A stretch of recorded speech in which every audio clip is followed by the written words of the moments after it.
Good afternoon. Good afternoon, everybody. Okay, thank you, everybody, for being here tonight for a very important meeting.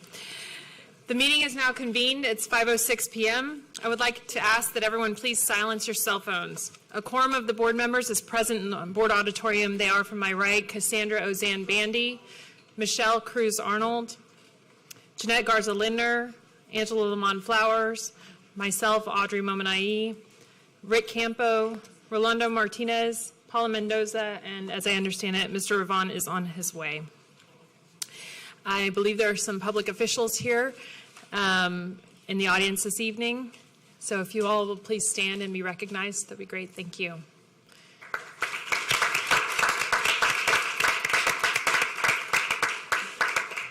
Thank you all for being here with us tonight.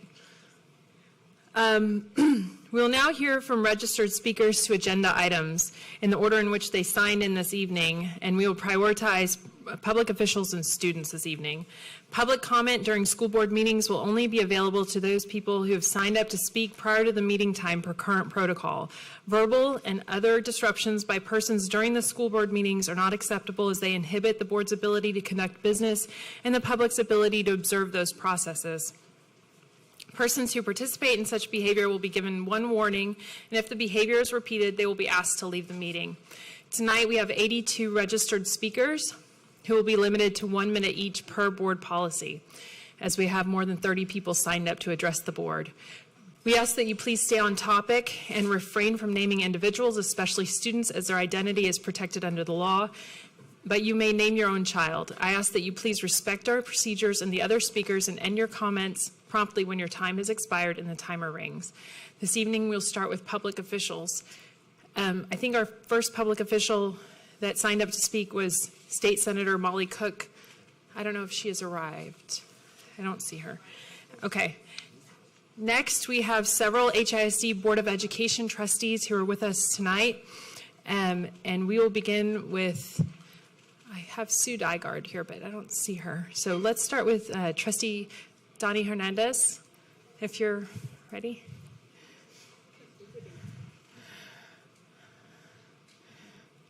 Hi, buenas noches. My name is Donnie Hernandez, and I am the elected trustee for HISD, and I've been a student, teacher, and administrator in HISD.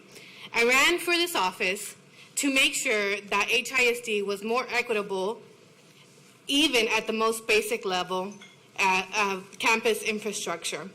And I stand before you with my 13-month-old son, who will be attending HISD schools in the future. I hope that when he is old enough to go and attend HISD schools, I do not have to worry about his school having a working HVAC unit, having mold, and that his campus is healthy for him and safe for him, all of which this bond would ensure for campuses at HISD. I've personally been a teacher at a very old campus in HISD, and those are not good working conditions. Passing a bond is the only way to ensure that this is true not only for my child, but all children in HISD. I ran to make sure that students were made a priority. I may not agree with everything that's going on with the state takeover or this administration, but I know that putting students first is a must for HISD and for all students. Thank you. Thank you, Trustee Hernandez. Our next trustee that's here with us this evening is Bridget Wade.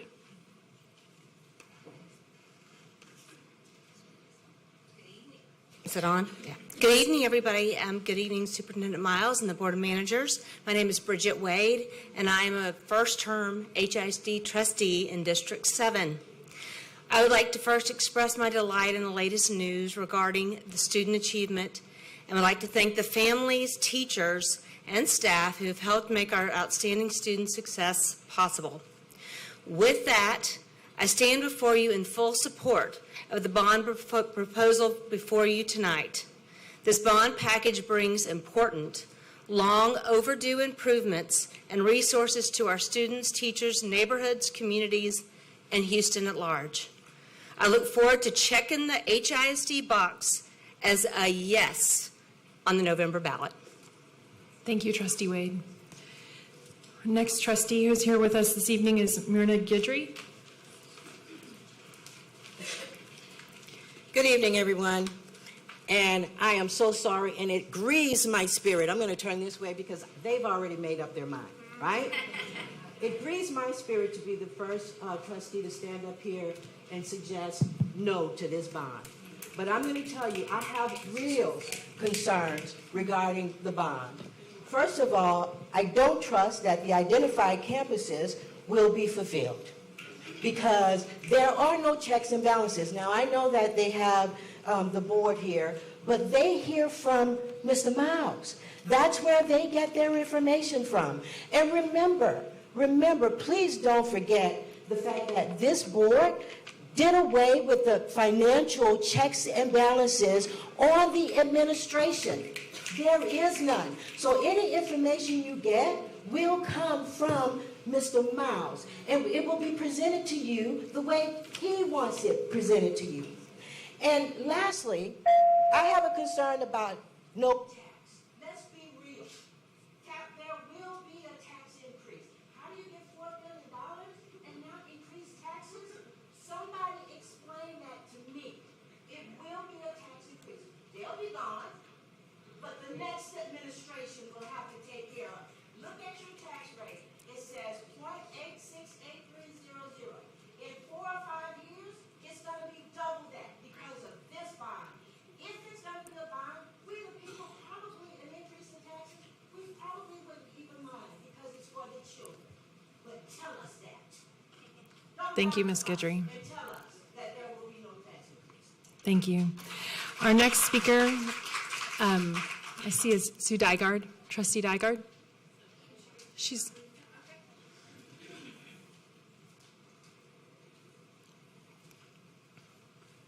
As a trustee, I made a promise to put the needs of students first ahead of the wants of adults. This bond is no different. We should have put a bond in the ballot 6 years ago. We didn't, and children have suffered because of our inaction. Please put students first and put the bond in the ballot and allow the voters to decide. And over the next 89 days, commit to building trust to earn their vote. I'm a voter and an elected trustee, but there are some outstanding questions I still have. How are you integrating indicators of student learning needs? How will the investments you propose align to academic strategy? How will you use this opportunity to develop unique new innovative school models like the district did with the 2012 bond? Will you use this opportunity to reimagine the role of a school building in a community by collaborating with community partners like the public library and public health services? Most importantly, I would like to know what the transparent and independent oversight and evaluation structures will be to ensure that funds are managed carefully and used efficiently. And also, I want to ditto everything that Donnie said earlier. Thank you. Thank you. Our next trustee is Savant Moore.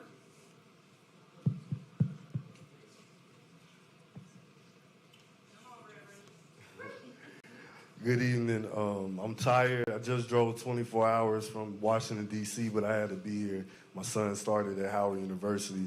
When I looked at the data, I saw that anytime there's a bond and there's co-locations, the people vote no. San Diego, Seattle, Oakland. So I'm advocating for District 2. Why do we always have to take the brunt of the fiscal responsibility in this district? Northeast, East End, these predominantly black and Hispanic communities, our schools don't deserve to be closed. If you can send $49 million of our taxpaying dollars to Colorado, if you can spend $8.8 million on advertisement, if you can spend $253.3 million on increasing NES, then you can find the money to keep our schools open. So I'm asking for someone tonight to have the courage to just amend it. Amend the bond where there are no co-locations.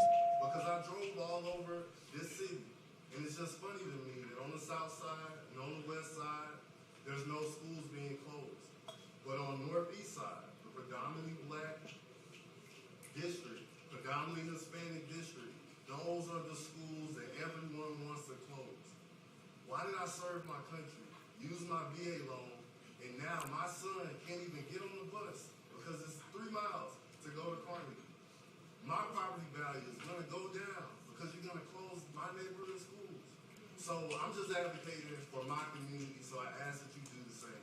And thank you for the last month for giving me the safe space to be passionate and advocate for my community. God bless each and every one. Thank you, Mr. Moore. Our next trustee is Mr. Gomez.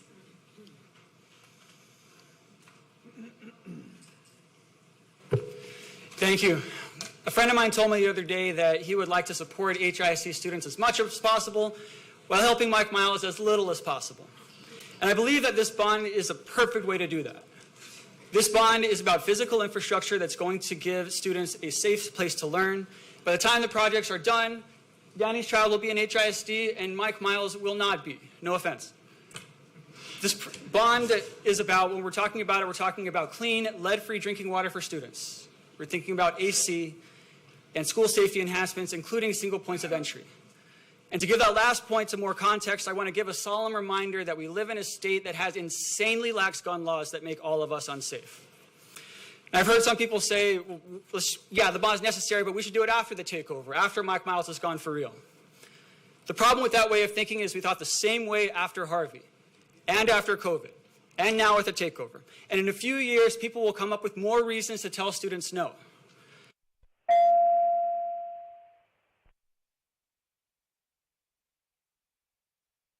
Thank you, Trustee Gomez. I see Molly Cook has joined us. Yes, ma'am. Good evening, Board. My name is Molly Cook, and I am the State Senator for District 15, and I'm speaking on item number 1. So across the district, the trust of this unelected board is very, very broken, and I hear about it from my constituents on a daily basis. Our neighborhood schools are suffering because of the decisions that y'all have made. Beloved principals have been let go, schools are closing under the misnomer of consolidation, and where celebrated teachers have not been fired, they're fleeing the district. The Chronicle just reported that over 4,000 staff members left the district this June. The record number of departures was more than triple the average of the past 5 years. There's a crisis of trust in this administration from every angle. You're about to put a bond on the ballot to ask Houstonians to trust you with their tax dollars without transparency, accountability, or elected representation in return. That's an unacceptable ask. Until you hold up your end of this proposed bargain, no trust, no bond. Superintendent Miles, my staff has reached out and we're coordinating with you and a couple of other board members. We look forward to meeting with you and trying to build some trust. But there's a lot of candidates on the ballot this November. You want us on your side, and if we're not, it's going to be hard to pass it. Thank you all. Thank you. I have one more elected official. I'm just making sure that she's not here. This is Judge Genesis Draper. No. Okay. All right. We will now hear from speakers who identify themselves as students when they checked in this evening. Our first student speaker is Edita Sage Bittner. And our second student is going to be Luca Candida. Yes, ma'am. Hi, my name is Edita Sage Bittner, and I'm a 5th grader at a non-NES school. Some people want taxpayers to approve a $4.4 billion bond that will create, quote, better schools and safety. While schools need more funding, some people are not trustworthy. Some people have been investigated for moving Texas money to Colorado. Some people have shell corporations that can be used to hide the movement of money. Some people may do what thieves do. They pretend to do the right thing, but behind our backs and behind closed doors, they are taking advantage of us and taking money for themselves. Some people should stop lying and misleading the public about the budget and STAR results. So more people should value kids not as test scores and dollar signs. More people should know that a certified and experienced teacher with a passion for teaching kids is better than any scripted curriculum. And more people should vote no on the bond. No trust, no bond. Thank you. Our next student speaker is Luca Candida.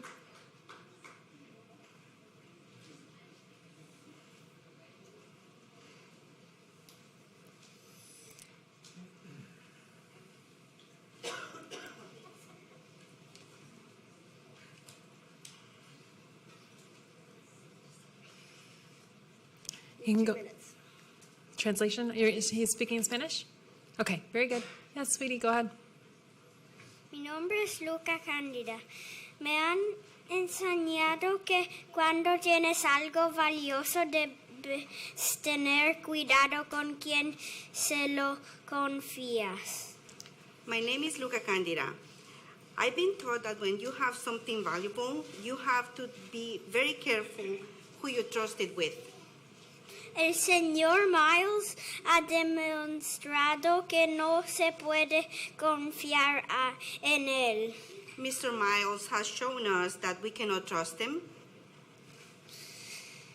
Cuando pensamos en héroes, pensamos en personas que hacen lo correcto incluso cuando es difícil. Los héroes son valientes y toman decisiones que ayudan a todos, no solo a unas pocas personas. When we think about heroes, we think about people who do the correct thing, even when it's a difficult decision. Heroes are very brave, and they make decisions that they help everybody, not only to a few people. Confiamos en usted para cuidar de todos los niños de Houston. Vote no al bono. Sin confianza no hay bono. And we trusted you to take care of all the kids in Houston. That's why we're not going to vote no to the bonus. No trust, no bond. Thank you. Our next student speaker is Suhani Dewart, and I believe she is on Zoom. Today I'm going to tell everyone how to spell Miles as in Mike Miles. M as in man who came from miles away. Unelected, whose prediction ring told him to send millions of tax dollars to his charter. I, as in instead of janitors, wraparound specialists, free riding, and fun last days of school, we should have spin bikes and map tests. L, as in leader, who cares more about money than libraries, literacy, and our district's liberty, and lies about test scores. E as an enemy of public education, who eats up our trust, and so we say no trust, no bond.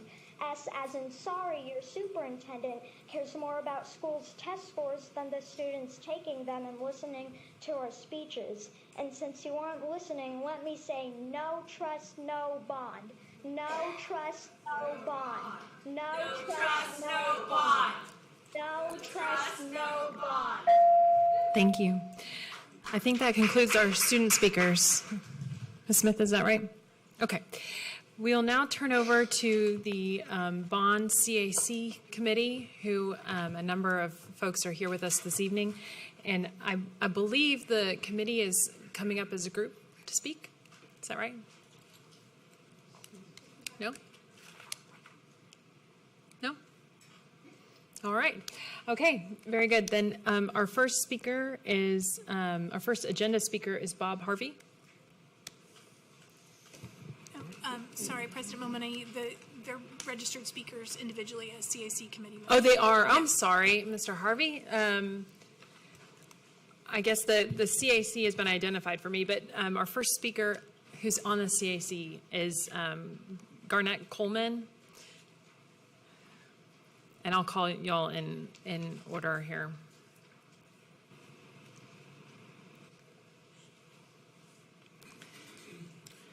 Good evening. I'm Garnett Coleman. I'm a 30-year former member of the Texas House of Representatives. And I want to say this straight out. I voted against the bill that created the takeover. There weren't very many people who did. I can tell you who did, me and Armando Wally.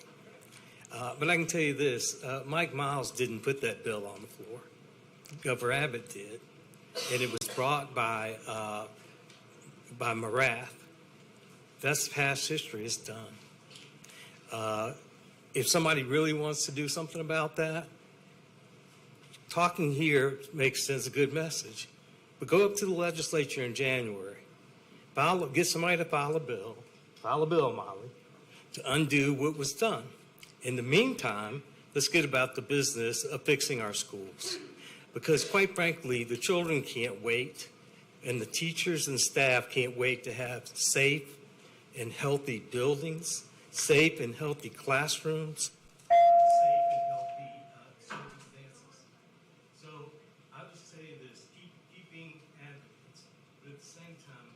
make sure you don't throw out the baby with the bathwater when it comes to the safety and health of our children in the schools here.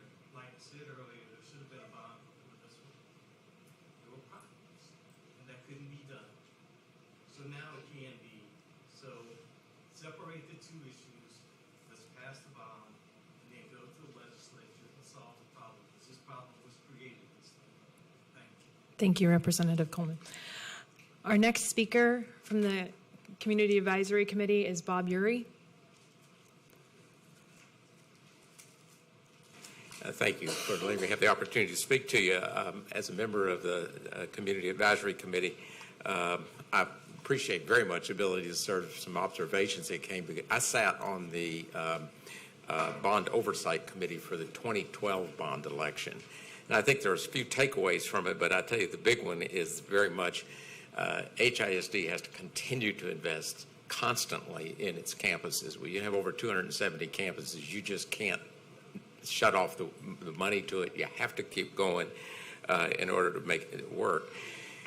When you think about there's 14 years between 2012 and now, we should be having bond referendums something in the range of 4 to 6 years or something like that. So we're woefully behind when it comes to that as we go forward.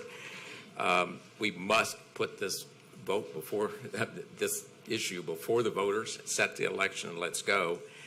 I do recognize that there are folks in this room that oppose bringing this. All of us care greatly about our schools, and we must act now. So set the election. Let's go forward. Thank you.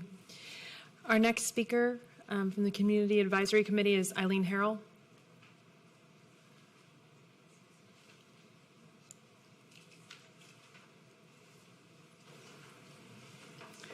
Eileen Harrell.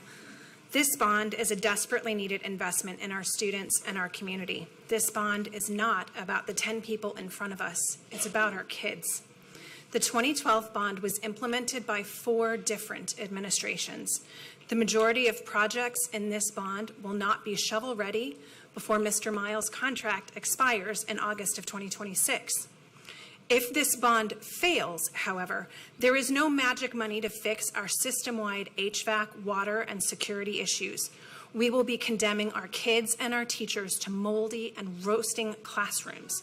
If this bond fails, we cannot propose any of the same projects until the November 2026 ballot, but we'll likely be welcoming a new leadership team then, so the kids will have to wait again.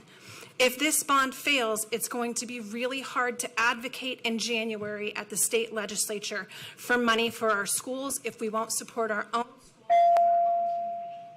at the ballot box this November. I am proudly pro-student, pro-bond. Thank you, Ms. Harrell.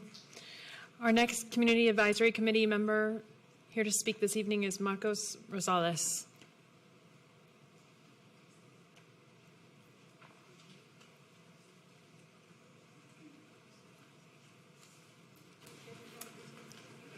Serving on this committee, I got to walk the hallways with principals, with administrators, with teachers. I saw the conditions that we send our kids to school in every day. In some instances, I smelled the conditions we send our kids to school in every day. And it is nothing short of tragic. Y'all didn't cause that, but you can do something to fix it. Something dramatic needs to happen, and it needs to happen yesterday. It needed to happen 10 years ago, 5 years ago, but here we are today, and you can do something about it. This bond needs to pass. It has nothing to do with you, has nothing to do with Superintendent Miles. It's about our kids. And if you put the kids first, this is the easiest decision you'll ever have to make. You'll have hard decisions. Y'all have had hard decisions, but this isn't one of them. Thank you. Our last member of the CAC that's present here this evening to speak to us is Janice Thomas. Hard choices, y'all. Low attendance, declining enrollment, school performance challenges, and aging populations is the driver for the need to co-locate schools in our community. As this city grows and develops many of our communities, it's crucial that the proposed bond not only includes sufficient funding for new schools and expansion of campuses, but also ensure that the existing ones that we're removing are repurposed and redesigned to serve our students, especially our at-risk students. However, it is clear that addressing these complex issues can't be left to just one person or organization. Over 100,000 students, 280 schools. I don't see them in here. The district must expand its reach and actively engage with diverse voices within our community, especially those most affected by these changes. This means adopting more inclusive strategies that bring everyone to the table, ensuring that our perspectives are heard and considered. The Board of Managers should take the responsibility to approve the bond and let the voters have the final say on whether these crucial changes should move forward. This is a pivotal moment for our community, and it's vital that we work together to shape the future for our children. Children first. Thank you, Ms. Thomas. And the board and me all express our thanks to the Community Advisory Committee for all of the work that y'all have done, because it's been tremendous and extremely helpful for us in our deliberations. With that, I think that concludes the speakers from the Community Advisory Committee at this time. Mr. Harvey, you're our first speaker this evening. Well, good afternoon, Superintendent Miles and board members. My name is Bob Harvey. I am here to express my strong support for the bond measures. As a business leader and the former president and CEO of the Greater Houston Partnership, I'm deeply invested in the future of our community, which begins with our schools.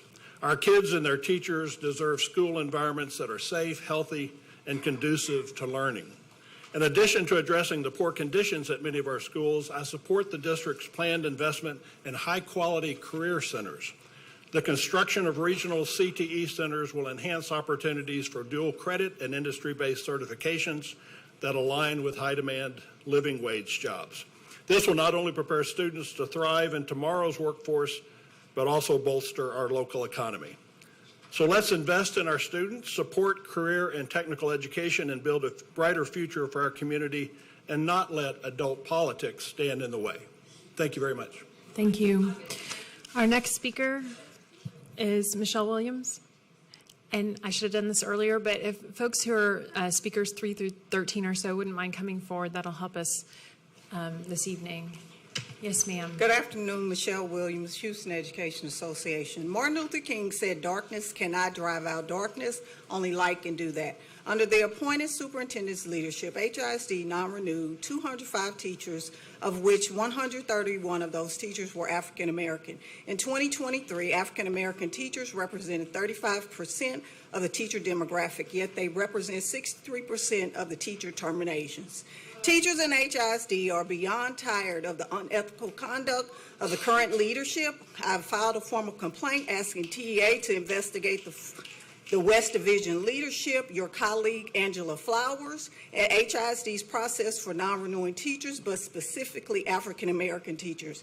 I'm asking 5 board of managers to vote against the non-renewals based on performance until HISD's HR department implements a legal, fair, and equitable process that is based on policy and facts, not retaliation or false documentation. Thank you, ma'am. Our next speaker is Carmen Nuncio. Ms. Nuncio.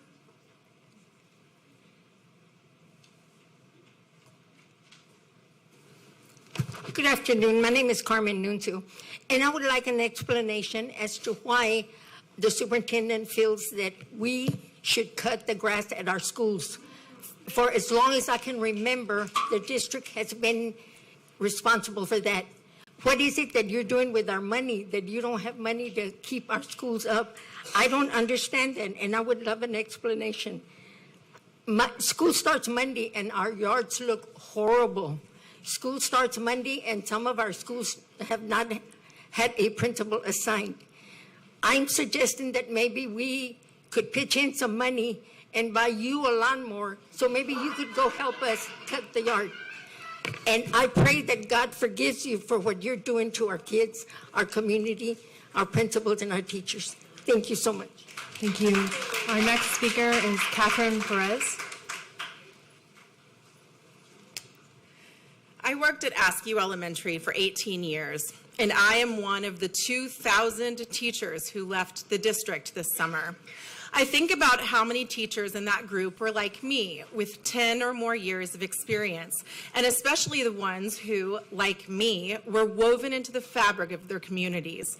This is a tremendous loss of human capital and a drain of tax dollars to recruit new people and process paperwork. We are hardworking, creative, talented individuals who have honed our teaching craft for years, and it feels like we were discarded with the trash. Schools are the foundation of a community, and they have all been gutted. My heart breaks for the students who will show up on Monday to a sea of strangers and realize that their favorite teachers are gone. To all the former HISD teachers, I want to say to you, you might have been replaced, but you're not replaceable. I do not trust that this bond money will go where it's earmarked to go. No trust, no bond. Thank you. Our next speaker is Jackie Anderson. Jackie Anderson? Yes, ma'am. No, ma'am. Jackie Anderson, President of the Houston Federation of Teachers. Once again, our students, parents, and staff have been failed by HISD's inability to provide an adequate learning environment. The current conditions at our schools are unacceptable. Overgrown grass, non-functioning AC units, mold, and neglect have created a situation that is far from conducive to learning. These failures are not just inconveniences.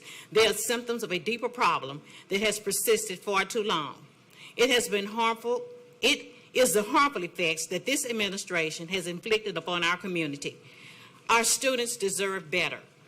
We will still continue to demand changes needed to ensure a safe and supportive learning environment. Board of Managers, is this the legacy you choose to build and leave in history? We call upon our state legislators and federal government to address these issues and commit to long-term improvements. The future of our children depend on it. No trust, no bond. Thank you. Our next speaker is Saul Valentin from the CAC. I think he's arrived. Yes, sir. Oh, and Mr. Ravon has joined us. Hello. Yes, sir. Good afternoon. I'm here to show my support for the bond and encourage moving forward with the bond referendum in November. I had the opportunity to serve on the committee and personally visit multiple sites and see firsthand the conditions. My son went through HISD, and I think that the future of this city deserves a better education for our kids and a safer education for our kids. It has been 12 years since one happened. It's normal that it happens every 5 years. It is time. It is overdue. It is not about this administration. It is not about the previous administration. It is not about the next administration. It's about the future of our kids. It's about the safety of our kids. And absolutely no tax increase. There is a formula behind it. You can definitely get education on that. Thank you, sir. And another Community Advisory Committee member has also joined us by Zoom. So we'll turn over to former trustee Judith Cruz, who is one of the co-chairs of the committee. Yes, ma'am. Buenas noches. There are a lot of about this bond. There is no doubt that we are so overdue. Trustee, Ms. Cruz, can you speak up, or can we let's adjust the volume because I can't hear well. Yes. Can you hear me now? Can we do it in the room? Can we increase the volume? Or just... Can you hear it? Yeah, go ahead. Okay. Buenas noches. There are a lot of opinions about this bond. There is no doubt that we are so overdue for this bond. Our deferred maintenance is millions of dollars and far exceeds what our general fund can support. If we continue to spend on deferred maintenance, we have less to spend on instruction, and each year that deferred maintenance cost grows. And the cost of construction grows each year also. Delaying this bond will have negative impacts for students and staff and will cost the taxpayers substantially more in the long run. I ask that the board put students first today, and I ask that voters put students first in November. Our students have waited long enough, and even if this bond passes, we'll still have to wait. Despite questions and concerns, please support this and please do everything you can to build trust and demonstrate the needed transparency. Pro students, pro bond para los estudiantes y el bono. Gracias. Thank you. Our next registered speaker is Christy Brewster.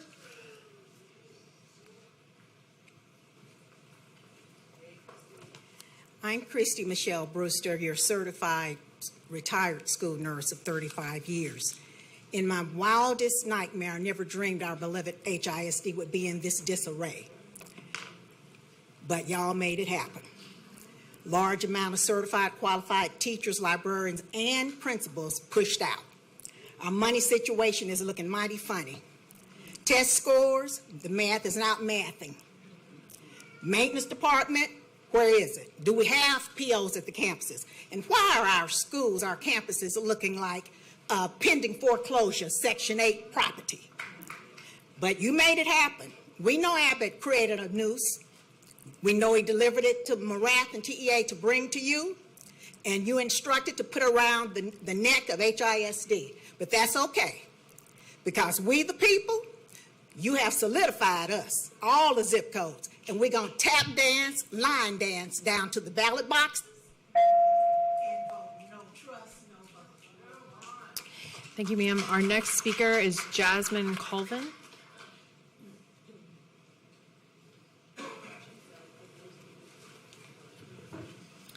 My name is Jasmine Colvin with Good Reason Houston. HISD hasn't passed a bond since 2012, and elementary and middle schools haven't received funding since 2007. This has left a generation of students without essential infrastructure updates. This highlights the urgent need for investment to ensure quality education. Studies show a strong link between school building conditions and student outcomes, with poor facilities leading to lower attendance, higher absenteeism, and decreased achievement. For example, the extreme temperatures from faulty HVAC systems further disrupt learning and harm student well-being. The proposed bond also shows the district's commitment to expanding pre-K access, ensuring more children benefit from quality early education. Research shows that early learning is vital for development and future academic success, setting a strong foundation for students. Please vote in favor of placing this bond on the November ballot to address the pressing needs of our students. Thank you. Our next speaker is Allison Chapin.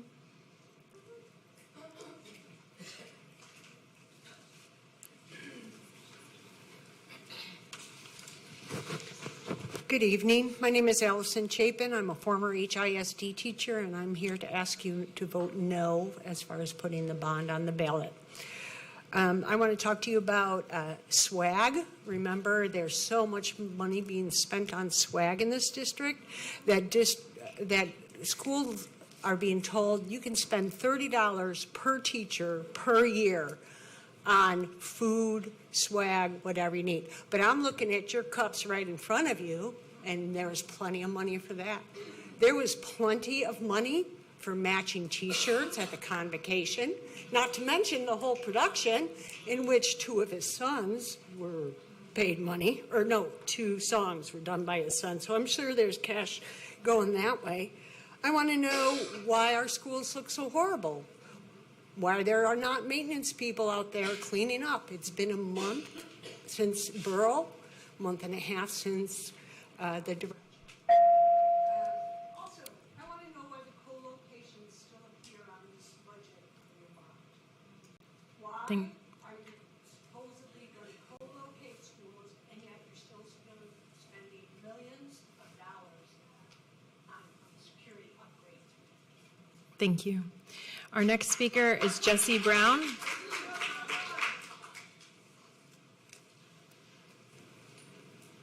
Hello, board members and Superintendent Miles and community members. My name is Jessica Brown, the proud principal of Blackshear Elementary School, where the pride of Third Ward began since 1916.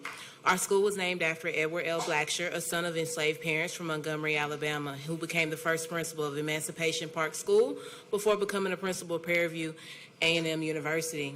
If the bond passes, Blacksher Elementary should be one of the priority schools to be rebuilt due to its aging condition. The building is an open campus design where each room door faces the elements rather than a hallway. When students transition to classrooms or a cafeteria, they are met with cold, rain, wind, or sunshine. There's a constant need to fix our roof and awnings because when it rains, all the walkways get flooded, or there's poor drainage and uneven walkways, and everything there gets wet. Our HVAC system is also in need of constant repair, and parts are hard to find due to its age. Blacksher Elementary has a long and proud history, and our students deserve a high-quality building so our teachers can deliver high-quality instruction. Thank you. Our next speaker is Lisa Robinson. Ms. Robinson? I'm Lisa Sandoz Robinson, retired middle school English and reading teacher and elementary school media specialist. Please vote no on this bond proposal. I cannot support a bond when the superintendent would build and renovate schools that eliminate a dedicated library space. I cannot support a bond when the superintendent has removed access to over $9 million worth of federally funded library books and more than $700,000 in makerspace materials from students. I cannot support a bond when the superintendent's staff have thrown away classroom libraries because they don't fit the NES model. You'll be hearing a presentation shortly concerning transformation. Transformation doesn't come from students completing worksheets and watching slide decks. This school bond would bake into school buildings a permanent obstacle to providing literacy and library services to our students, which is what we know leads to true transformation. No trust. Our next speaker, thank you, is Diana Candida. What's your number? You right? Go ahead.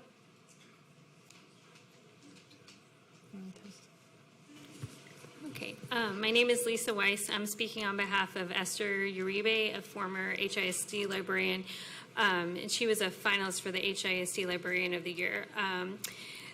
So her former library position no longer exists, so she has changed districts. This is a huge loss for HISD. So in Esther Uribe's words, I'm deeply saddened by the closure of the Emerson Library. Although I'm no longer their librarian, I will keep advocating for my former students and all HISD students to have access to library services. I spent 8 years building the library program at Emerson and cultivating a love of reading with my students. They will be devastated when they learn that not only their librarian is gone, but their library is closed. They will be devastated when they learn that the nearly $64,000 of books that were purchased with ESSER funds, the library STEM cart, and the 3D printer are no longer accessible. What a waste. This is just one example of how Mike Miles squanders district resources to the detriment of children. He can't be trusted with. Thank you. Okay, our next speaker is Diana Candida. And then if speakers 13 through 23 or so wouldn't mind coming forward, that'd be a great help. Thank you. Yes, ma'am. Hello, my name is Diana Candida, here to ask that you vote no on putting the bond on the ballot. Mr. Miles has squandered HISD resources by closing libraries. He's misspent hundreds of thousands of dollars on things such as last year's convocation and spin bikes that are not being used. Sunrise centers are not more efficient or cheaper than wraparound services because the people who most need the services cannot easily access them. The toxic work environment created means that HISD has lost almost 4,600 teachers since the takeover. Not only is replacing teachers disruptive for students' education, but typically costs around $20,000 per teacher, and the departure of experienced teachers is lowering the quality of education here in Houston. Mr. Miles doesn't listen to the community concerns and cannot be trusted with our resources, our money, or our children's future. Board managers, Mr. Miles' NES system is not the success he claims it to be, and though our schools need infrastructure improvements, giving Mr. Miles money is irresponsible. Vote no on putting the bond on. Thank you. Our next speaker is Heather Golden. Good evening. I'm Heather Golden, and I oppose the approval of the proposed HISD bonds. Mr. Miles refuses to listen to feedback or adjust his plans based on concerns he hears from anyone, including the Board of Managers.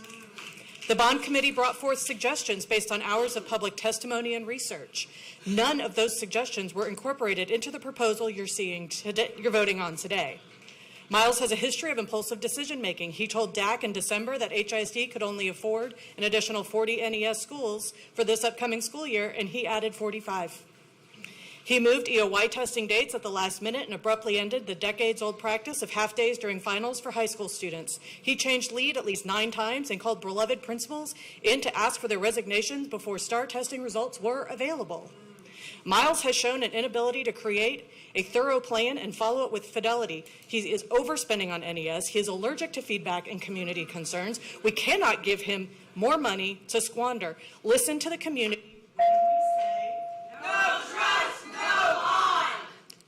Thank you. Our next speaker is Dawn McCune.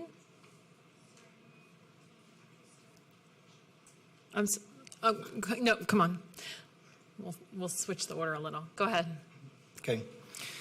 My name is Don McCune. I'm here to speak against the plan to co-locate Port Houston Elementary to the so-called Holland campus in the Pleasantville neighborhood.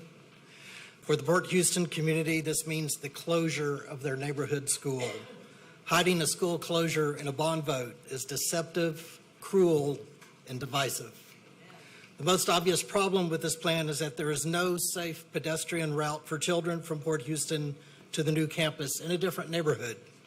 Less obvious is the harm to the Port Houston neighborhood, which has already been underserved for decades. Port Houston Elementary is the only functioning government institution located in the neighborhood. The school is the heart of the community. Your profiles on the HISD website proclaim a focus on ensuring those most at risk receive the support they need. Please do just that and remove the closure of Port Houston Elementary from the bond plan. Thank you. Our next speaker is Trista Bishop-Watt.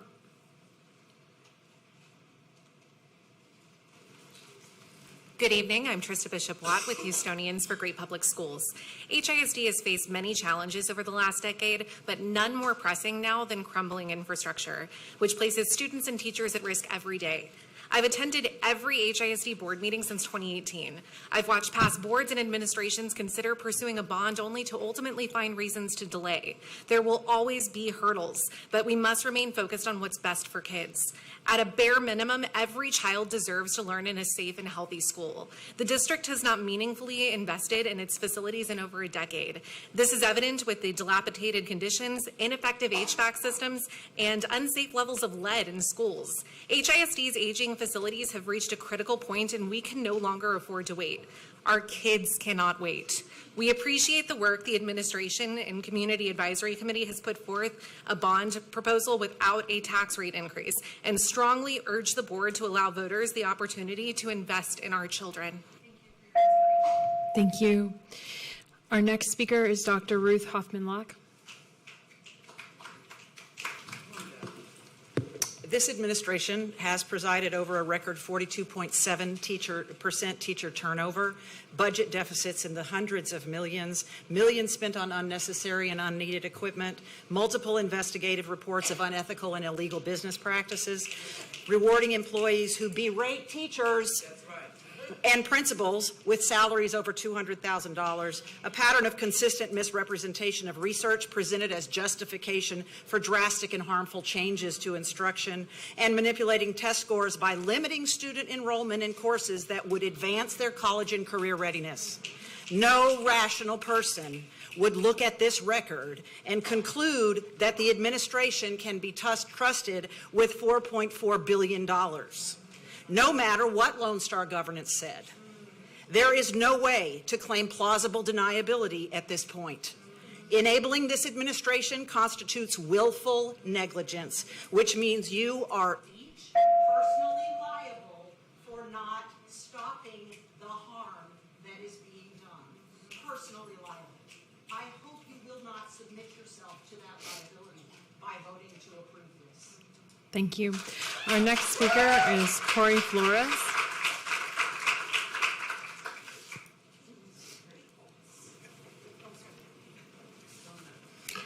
My name is Corey Flores. It is unconscionable that we are contemplating a $4.4 billion bond in his hands, and it's insulting for you all to suggest that a vote for this bond translates to caring about our children. You are so deeply out of touch with the facts on the ground in HISD. Board of Managers, you have endorsed, and we have gotten so used to his dystopian nightmare, we forgot how crazy it actually is. He has you saying with a straight face that libraries and schools are not important. All of you deny the undeniable success of wraparound services inside of schools. You stand by and you allow his policies to flagrantly and illegally ignore special ed requirements. It is absurd. My heart is broken that you won't stand up against it and for our kids. If you are waiting for this savior to pull a rabbit out of his hat and show you real evidence that everything you've learned about education is wrong, stop. You know it's not coming. He has no clue what our children need, and he doesn't care. He doesn't even care what you think. He has shown that to you in front of us. We have seen it. We cringe. He acts like you can't even question him. Thank you, ma'am. Time is running out for you to do the right thing. Please do it tonight. Thank you. Our next speaker is Jessica Dugan.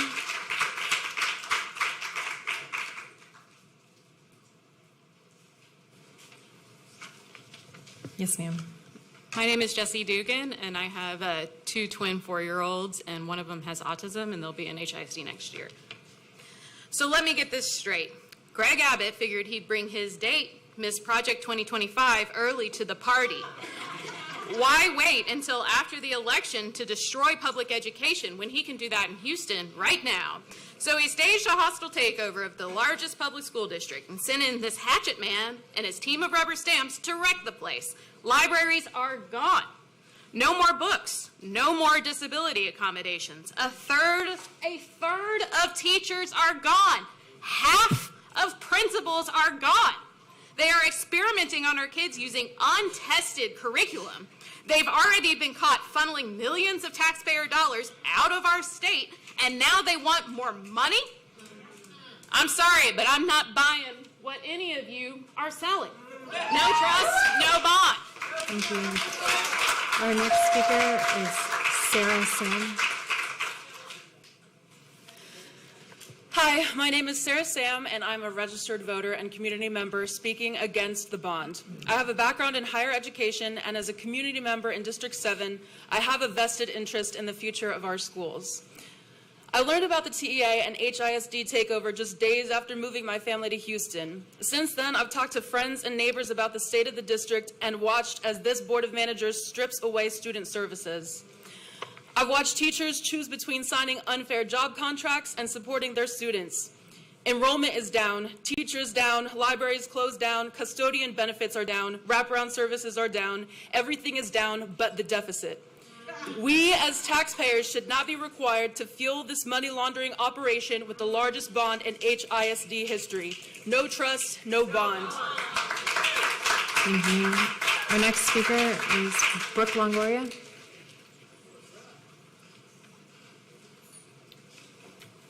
Yes, ma'am. Good afternoon. I am Brooke Longoria. One of HISD's most valuable resources is its teacher. HISD public records show that approximately 4,700 teachers have left HISD.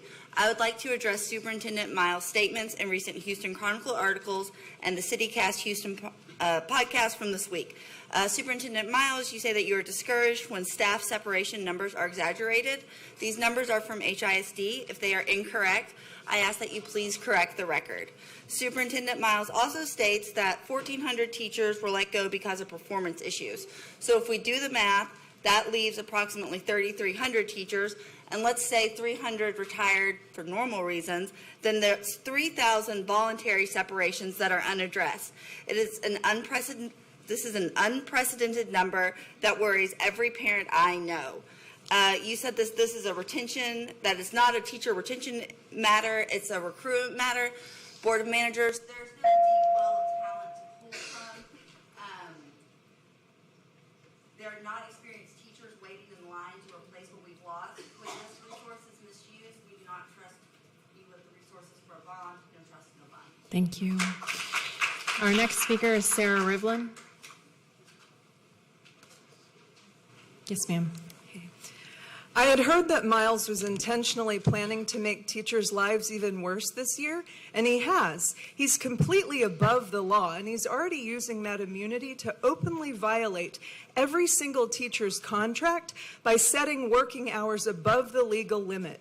He has also brazenly mocked the community's concerns about his alarming spending habits by putting on a sequel to his infamous musical. It was supposedly funded by donations, but who on earth would donate money to put on an insulting musical rather than to causes that would actually help our kids, like, say, cutting the grass? This year's musical poked fun at the abject terror that teachers feel when Miles arrives at their campus, referring to the coded phrase, "The eagle has landed." Mr. Miles, I can assure you that I've never referred to you as an eagle. The flesh-eating bacteria has landed is more fitting. No trust, no bond. Our next speaker is Jessica Campos.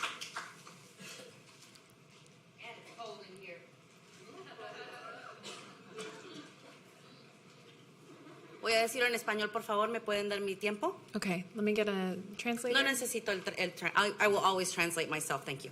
Will you please give me my time? Thank you. Yes, ma'am. You're going to translate verbatim? Yes. Okay, go ahead. No preparé nada porque, pues, quiero verlos a la cara como siempre. Este mes que pasó fue muy difícil para muchas familias en Houston. This last month was very difficult for a lot of families in Houston. Muchos padres están diciendo que no pueden afordar comprar los uniformes para sus hijos. Many of the families are saying that they can't afford to buy uniforms for their students. I don't know if you're aware, but a lot of immigrants, when they come to this country, they live in fear, and they're also told when they're trying to get their papers, they're told that they cannot ask for help. So a lot of the time they don't ask for help. Muchos de los inmigrantes que vienen aquí viven con temor porque no pueden pedir ayuda tampoco. Se les dice que si quieren arreglar los papeles no pueden pedir ayuda. So this is why it was so important to have a wraparound specialist in our schools, because the wraparound specialist would see in real time the needs of the students, and students ask for things. Even if their parents are too scared to ask for things, students will ask for them. Muchos padres tienen miedo de pedir ayuda, pero sus estudiantes no tienen miedo. Los especialistas de wraparound, ellos veían la necesidad en los niños y ellos proveían lo que necesitaban. Pero ahora eso ya no existe. We need our wraparound specialists inside of our schools. Your sunrise centers, they're too far away for our, for our families that don't have vehicles. I'm being one of those. For a while we didn't have a vehicle, and having to drive to a sunrise center with a bunch of bags of clothes and shoes and stuff that we really need. It's kind of way out there. Like, you can't ask that from the people, and they're not going to come to your sunrise centers to ask you for help. La gente no va a venir a sus centros de sunrise porque no tienen vehículos, viven muy lejos, no van a andar cargando todas las bolsas que les regalen de uniformes, de zapatos, lo que sea que se les regale. Ellos no van a poder andar en un camión con todos sus hijos y todas las bolsas. So, traigan a los wraparound specialists. Bring back our wraparound specialists because we need them in our schools. No trust, no bond. Thank you. Thank you.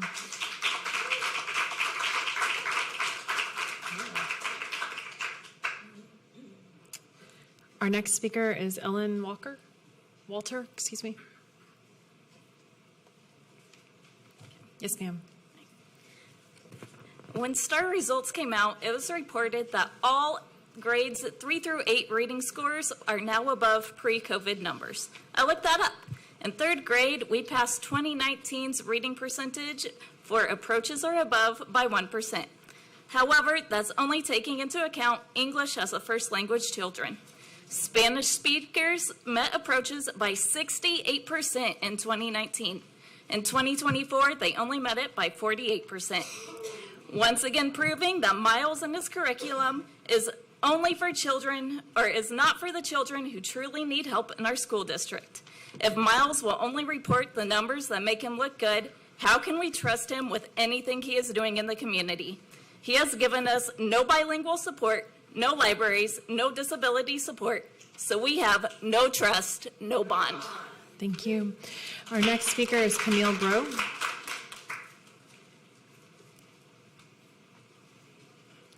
And if our speakers number 25 through 35 or so wouldn't mind coming forward, that would be appreciated. Thank you. Yes, ma'am. Hello, my name is Camille Bro. The fact that school closures could be on the ballot in 3 months and there have been 0 meetings in these communities is absurd and it's unethical. Most of the schools facing closure have a student poverty rate above 95%. You're taking schools that HISD has failed and you're going to close them, make those kids bus out, and let them suffer the consequences. These schools desperately need a bond, but leadership has proven that they're wasteful and they refuse to listen to the community. You had all summer, and so did you, to listen to the community. But you stayed home, just like HISD leadership after Beryl. I didn't see anyone cleaning up, except Houston comes together. People walk down the street with chainsaws in my neighborhood in 20 minutes to take a tree down. And it is disgusting what I've seen on these campuses because I've driven all over town. Young people are energized to vote, and they are just now learning from us what bonds are. So I don't think your bond is going to slide through. No trust, no bond. Thank you. And by the way, I just got back from Meet the Teacher at Crockett. No AC. Our next speaker is Ann Furse. Ms. Furse. My name is Ann Furse. Yes, our kids urgently need upgraded schools. You ask us to trust you to spend billions of our dollars wisely, but you have not earned that trust. In your handling of libraries alone, the waste has been shocking. Your closing of now 159 libraries has squandered $9.7 million in taxpayer ESSER funds for materials and furnishings. The closed libraries contain more than 2 million books, many newly purchased. What happened to that investment? Another example, after COVID, Library Services gave each elementary school a $7,000 makerspace with robotics, coding equipment, and a 3D printer. They trained library staff to use the materials and helped maintain the equipment. You eliminated library services. You closed 103 elementary school libraries. What happened to those $720,000 worth of makerspaces? Again, this is only one of many issues that lead us to conclude, sadly, that we cannot trust this board with such a vital project. Thank you. Our next speaker is Denise Wilborn.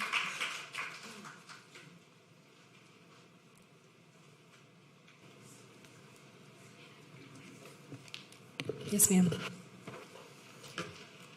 Wow. I have not heard any speaker since late last fall come up to this podium and say that our schools are not in desperate need of improvements. We have, month after month after month. And now even more improvements are needed. My goodness, mowing lawns. Wow. And now suddenly, people start showing up for the first time, boldly appropriating, we need to do what is best for our students. What have we been doing for months? Months. The same people, the same statement, for our kids. And now, you're asking for more of our taxpayer money to waste by an appointed board that has no accountability process built in. No trust, no bond. Thank you. Our next speaker is Jessica Catret. Yes, Jessica Catret, HISD parent. We don't believe words that don't match actions. You told us that NES schools would be open later to help working parents, but then got rid of our after-school programs that stayed open till 6. I don't know many working parents that can be at the school at 5 p.m. This is not an improvement. You told us you wouldn't fire our principals, but then you did. You tell us you have to be our bad uncle and rein in spending, yet squander hundreds of thousands of dollars on your condescending musical twice. HISD volunteers undergo training that states we believe our classrooms should be safe, vibrant, joyful spaces. But you have stripped our schools of joy and no one feels safe. You state that we believe the district must meet the needs of the whole child, providing wraparound services and social and emotional supports, but you've gutted those. We believe that recruitment and retention of qualified and effective personnel are the keys to enhancing quality education, but our most experienced and talented teachers are fleeing you. Have you even taken this training? We don't trust you, and this bond will not pass. We will make sure of that. No trust, no bond. Thank you. Our next speaker is Victoria Orozco Martinez.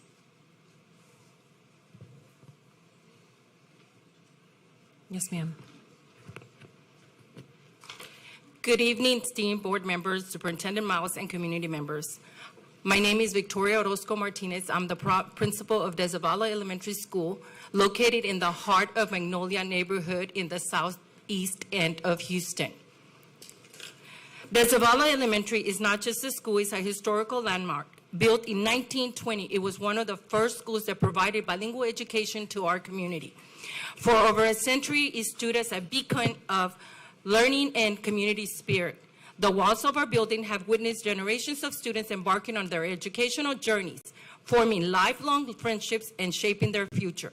Our school is a testament to the enduring value of education and community. However, time has taken a toll on our historical building. The need for maintenance and plumbing repairs have become increasingly urgent. The approval of the bond is a critical step in addressing these pressing needs. By supporting this measure, you're not just investing in bricks and mortar. You're investing in the future of our children and the well-being of our community. Thank you for your time and consideration. Together, we can preserve the legacy of De Zavala Elementary and ensure it remains a cornerstone of our community for generations to come. One community, one mission, student excellence. Thank you. Thank you, Principal. Our next speaker is Bridget Murray.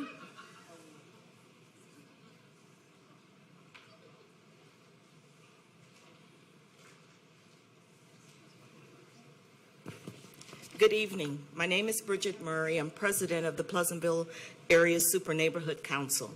I want to thank the advocacy and representation of Mr. Savant Moore and Senator Molly Cook. They both addressed issues that I'm hearing in my community. The lack of transparency feeds fear in the community. Co-location of several schools in our East Side area, Pleasantville Elementary, Holland Middle School, Port Houston Elementary, and Fur High School are on the list. What will be the overall impact to students? What about the overall impact to the community? Voters fear this approach is hiding a plan for school closures. For trust, we need answers, and you must educate voters if you think you're going to get this. Thank you. Thank you. Our next speaker is Maria Benzon. Hi, my name is Maria Benzon, and I'm a former HISD teacher. Speaking on item 2, high-stakes testing is often praised as a measure of educational success, but the reality is more complex. In HISD, recent STAR results supposedly show significant gains in many areas, with some students having above-average growth. However, the data also reveals inconsistencies, such as a decline in the number of high school students taking end-of-course exams, particularly at overhauled NES campuses. Is it because ninth graders were forced to take IPC, a non-tested subject, instead of biology, which has a STAR test? That's pretty clever, Mr. Miles. You're gaming the system. And as the saying goes, don't blame the player, blame the game, right? While HISD's reported gains may look promising, we must recognize that manipulating or selectively presenting data can undermine the genuine learning and progress of students. At the end of the day, education is more than just a test score. Parents, opt your child out of STAR and math testing and vote no on the bond. No trust, no bond. Thank you. Our next speaker is Sarah Terrell.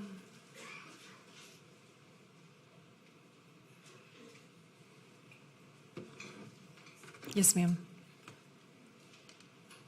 You can improve this bond issue by adding conditions to the yes vote we know that you all will cast tonight. I have suggestions for fiscal accountability and transparency. Require all vendors to agree their contracts will be publicly released. Redacting truly sensitive information is okay, but not the whole contract, hiding behind confidentiality. Make sure the Oversight Committee is not a rubber stamp like the DAC. Meetings should be frequent and public with all materials online, and Miles should have to attend. Miles appointed his longtime colleague as both CFO and CEO. That is a yellow brick highway to fraud, and you guys know it. Fix that. Provide a dashboard for expenditures with drill-down details by school and project updated at least bi-weekly. You ask great questions about CTE centers, yet Miles will not change his plan. Your authority is to serve us and not Miles, so please put at least guardrails around this boondoggle. Thank you. Our next speaker is Santiago Orozco.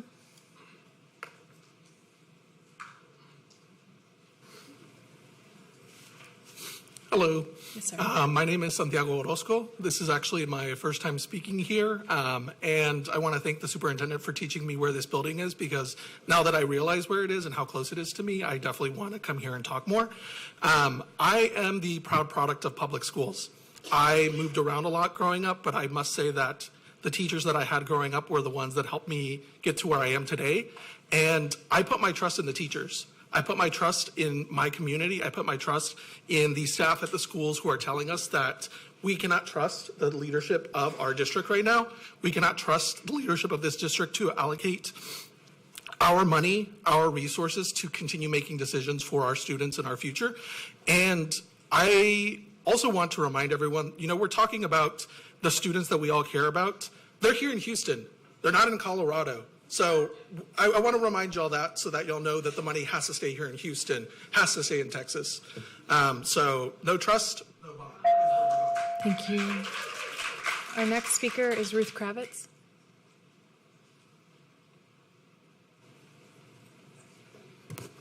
Yes, ma'am.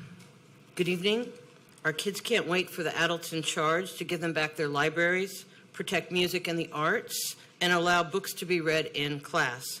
It's not good for kids when there's so much teacher and principal turnover that a recruiter emailed a 78-year-old retired principal asking her to apply to be an HISD principal just days before school starts today. Endless staff turnover has a price, $20,000 per teacher, $75,000 per principal replacement, totaling over $100 million wasted this year alone.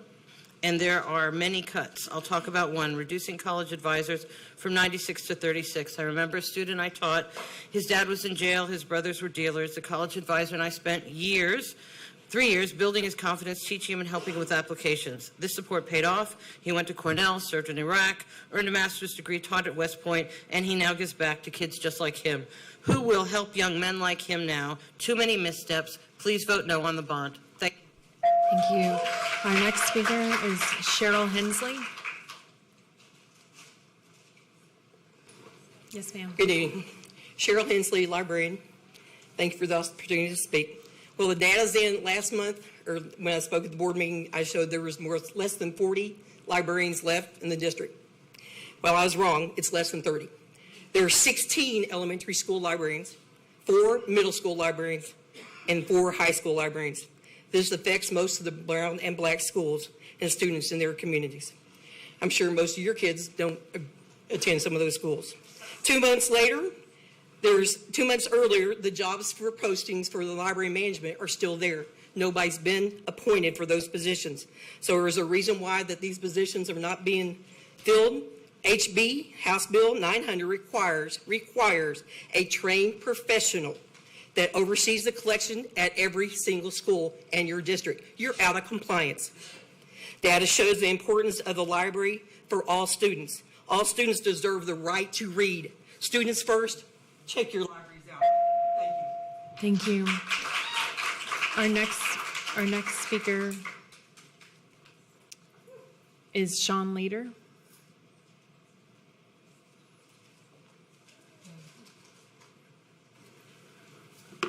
right. Until Houstonians regain control of our schools and how our tax dollars are spent, this bond should be rejected. And if Mike Miles cannot pocket at least $100 million of this bond, his mentors will be disappointed. Thanks to Mike, we have the highest number of administrators earning six-figure salaries in HISD history. Yet he has laid off all custodians and maintenance staff and is asking teachers and other faculty to volunteer their time to clean up the schools. He has the highest unchecked purchasing power in the country as a superintendent in the country, able to burn $1 million of our dollars without oversight or approval. With this, he has purchased items such as spin bikes and smart boards, which have gone unused and remain in boxes. He laid off wraparound specialists on campus there to help children in need of necessities or health care. He's instead opened a few Sunrise Centers located where most families cannot reach because of the distance or lack of transportation. Mike Miles refuses to listen to anything unless it enriches himself. No trust. Thank you. Our next speaker is Laura Henry.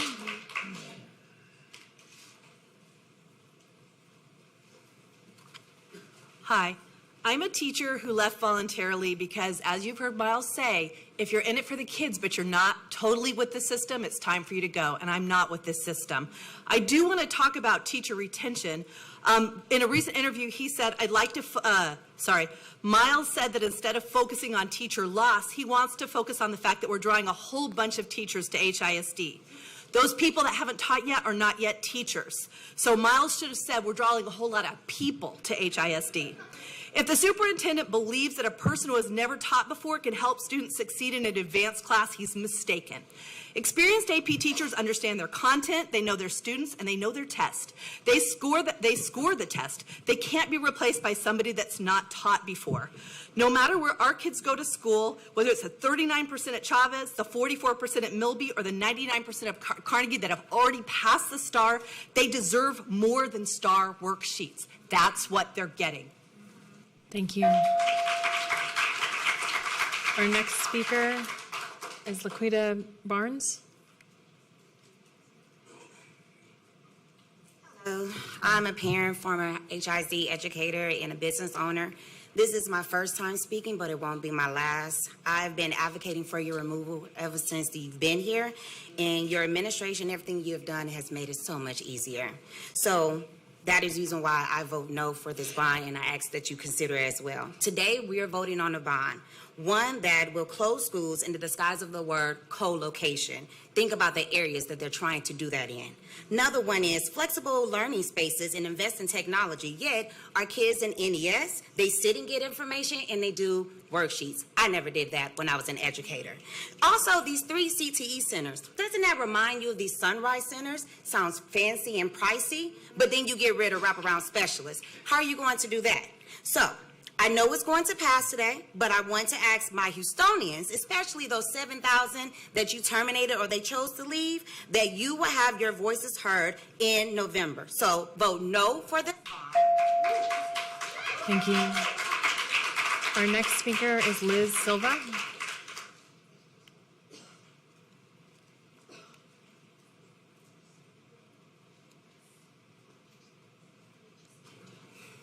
Hello, my name is Liz Silva.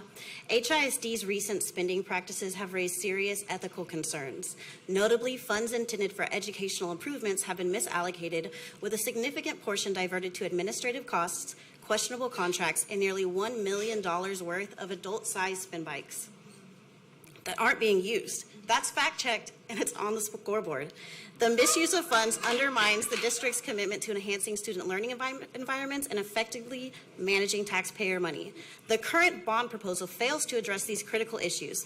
Closing a campus and calling it co-locating is just one part of the proposal that needs to be revoked. Until HISD demonstrates a genuine commitment to ethical spending, responsible management, and building community trust, approving this bond proposal would only amplify existing problems rather than fostering real improvements in the educational system. No trust, no bond. Thank you. Our next speaker is Becky Seabrook. Ms. Seabrook.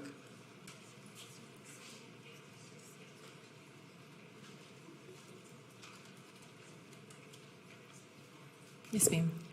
Hi, good evening. Becky Seabrook, HISD parent and senior fellow of the American Leadership Forum.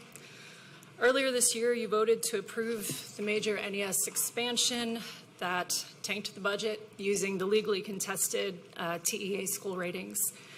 Now you're using the same school ratings to pretend there's been a miraculous, unprecedented turnaround. Unless this narrative is a way to save face and get the district out of this nightmare of a takeover early, it's time to stop the spin, and it's time to look at the real costs and benefits of this takeover. Speaking of what's happened with the budget, I mean, you know what's going on at the campuses. I'd like to take time to acknowledge all of the PTOs, community groups, and educators that are cleaning up because the district is not. And I'd like to point out the near North Side community response team. They did an amazing job cleaning up Marshall Middle School, but I am going to ask you to do your part and see if you can pick up all of the students have a safe campus they can be proud of when they return on. Thank you. Our next speaker is Carly Padgett. Ms. Padgett.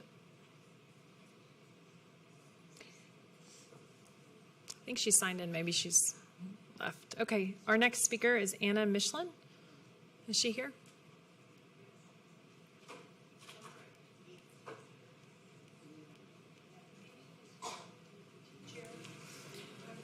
Hello, my name is Anna Michelin.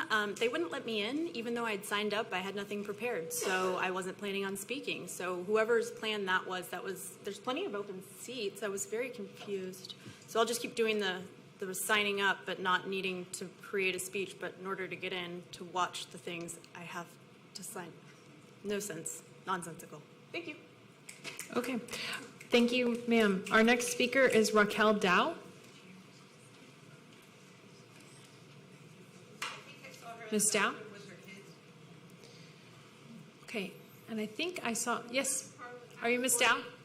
What's your last name? Padgett. Oh, yes, ma'am. Ms. Carly Padgett, yes, ma'am. I'm so sorry. No worries. Good evening. My name is Carly Padgett. I'm speaking on behalf of Tanya Sampson, who could not be here today. Here we are, 1 year later, and Mr. Miles has achieved much of his Destruction 2035 agenda, largely due to his accomplices sitting here in front of us today.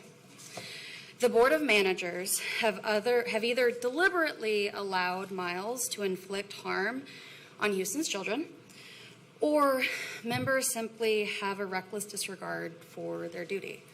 I'm not sure. That's a personal thing to reflect on.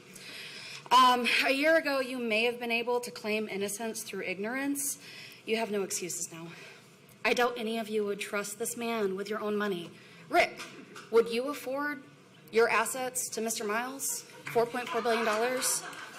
You have a fiduciary responsibility to protect these tax dollars and a vote to trust Mr. Miles with $4 billion.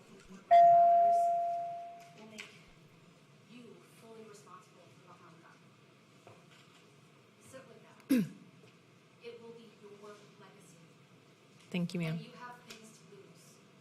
Thanks. I saw that Judge Draper has joined us, so I wanted to acknowledge her. If you'd like to come up, ma'am. My name is Genesis Draper. I am an elected official, but I am here in my capacity as a mother of 2 children in HISD. I have a child at Lanier Middle School and Wharton Dual Language, so one child's campus who stands to benefit from the bond and one child's campus who benefited from the last bond. But I will not be supporting this bond, and I will encourage my friends, neighbors, and family to do the same. No taxation without representation is a longstanding principle of our democracy. And while the state of Texas seems to have canceled democracy, I have not. No trust, no bond. Thank you. Our next speaker, and I called her earlier, Raquel Dow. Okay. Ms. Brandy Dowda is our next speaker.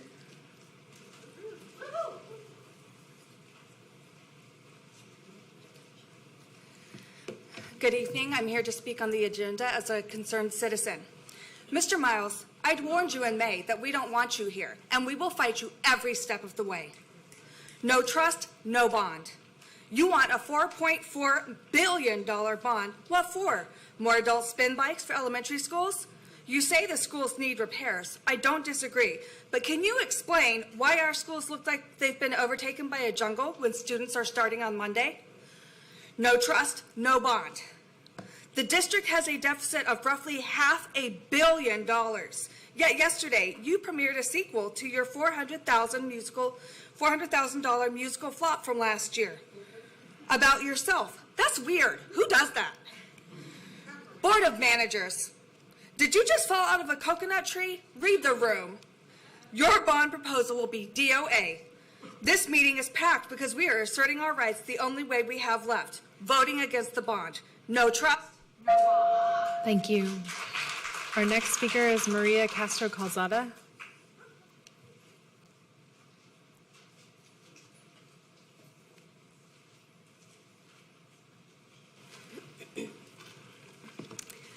Good evening. My name is Maria Calzada, parent, PTO board member, chronic recurrent volunteer, many organizations, and a parent of 2 HISD students. I did not have time to prepare anything, so I was furiously writing because I have a job. I work a lot, and I am exhausted thinking about the fact that I'm going to have to do this again this year. I'm going to have to be vigilant, watching for what weird stuff is going to happen. I appreciate the board members here for volunteering. A lot of people on our board tried to be where you are now. God, I can't even imagine. Please continue to try to make some changes. Those of you that had a spine last year, please firm up. I don't know. No trust, no bond, no taxation without representation. It's not happening. Thank you.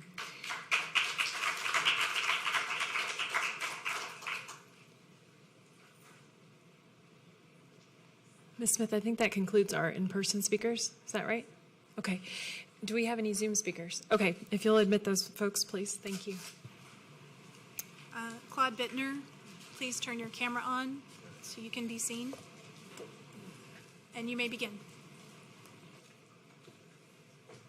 Hi, I'm Claude Bittner. I'm speaking on item 1 and also speaking on behalf of a non-NES elementary school teacher who is still afraid of retaliation.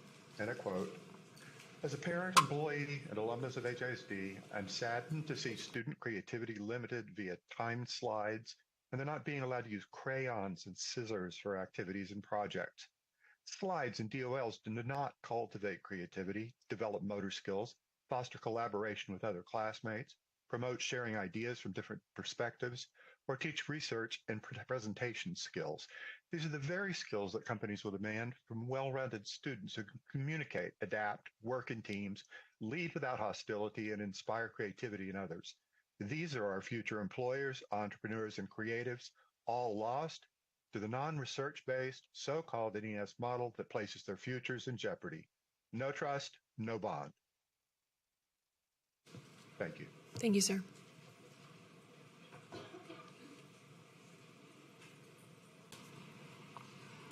Carly Cohen, please turn your camera on, and you may begin.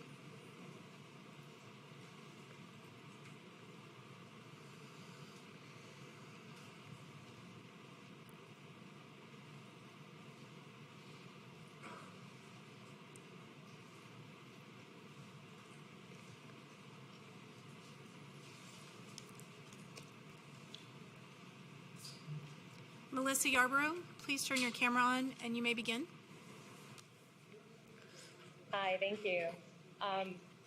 Miles doesn't know how to manage education or a budget appropriately. On the education side, the only school improvement that HISD showed is by Miles' own standards. TEA determined more failing schools this past year than before Miles arrived. He also ran off 43% of HISD teachers in 1 year. On the budget side, Miles mismanaged a bond for his charter school chain. It was millions down the drain, and you think we'll trust him with billions? That's why the district will not get a bond as long as Miles is superintendent. He is unaccountable, unskilled as a superintendent and as an educator, uncooperative, and untrustworthy.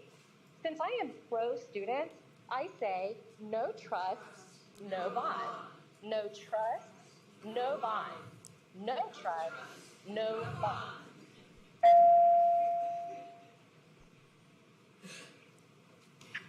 Carol Ann Shipp, please turn your camera on. You may begin. My name is Carol Ann Shipp. I'm a retired HISD teacher of 38 years with 3 grandchildren in the district. Here to talk about the proposed bond issue. This summer, many campuses did not promote in a timely fashion, hiring personnel. Parent volunteers had to step up to make campuses safe for students next week. Teachers had to clean their own classrooms before they could set up. After Beryl, there were no wraparound specialists to help students and families get ready for the start of school. The board needs to ask hard questions about the administration's use of existing funds to manage daily tasks, especially those related to health, safety, and learning.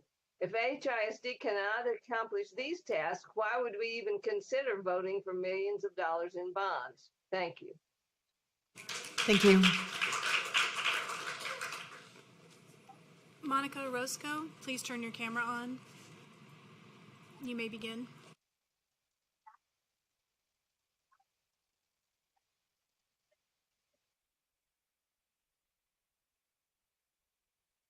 Ms. Orozco, you're muted. Will it start when you're ready? So sorry. Good afternoon. I'm Monica Orozco. I'm a summer intern with Environment Texas, which is an environmental advocacy group, in this case specifically working towards clean water. I'm here to express support of the proposed bond that will help improve the infrastructure at HISD schools, specifically by installing water filters to reduce the lead contamination.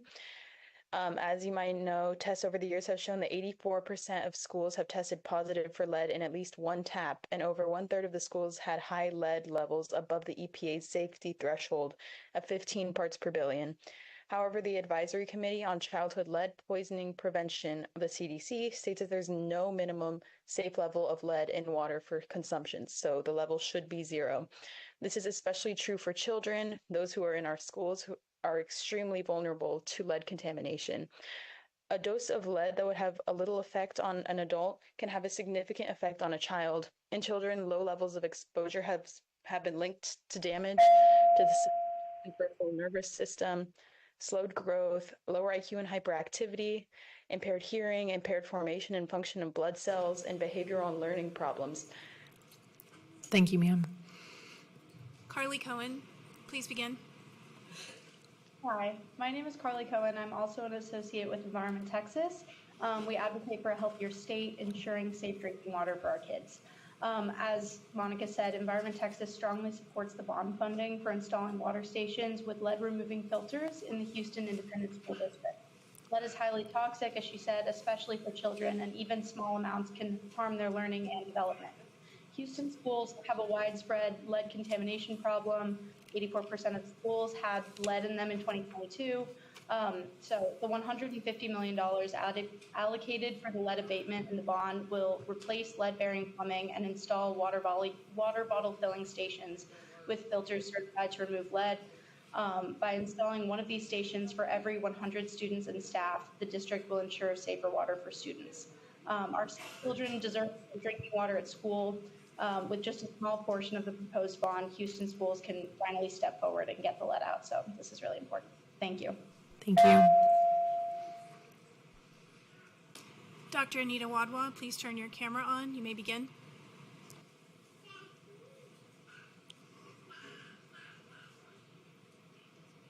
Good evening. I was not surprised, but also shocked at the same time when I read the headline from the Chronicle this week that HISD lost more teachers last month than it typically does in an entire year.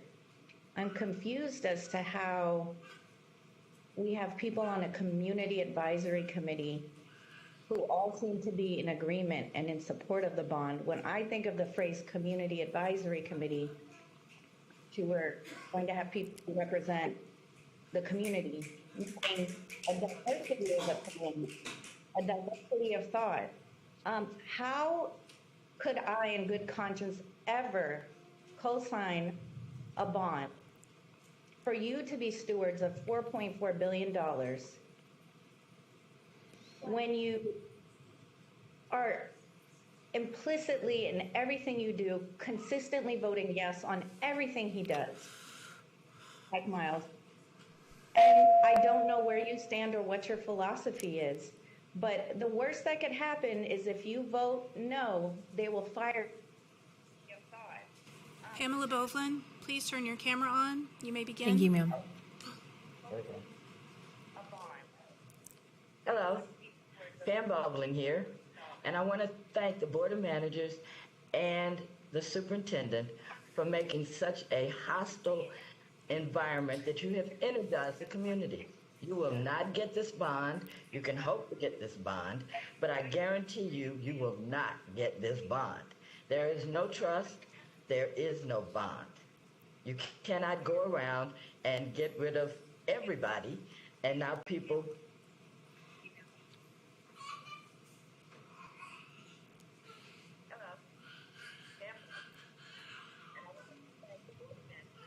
Thank you, ma'am.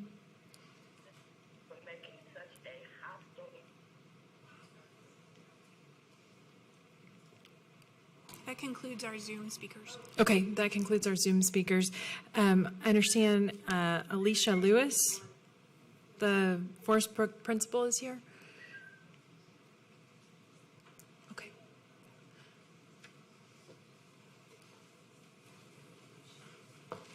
Good Yes, evening, ma'am. Good evening to Superintendent Miles and the board and community members.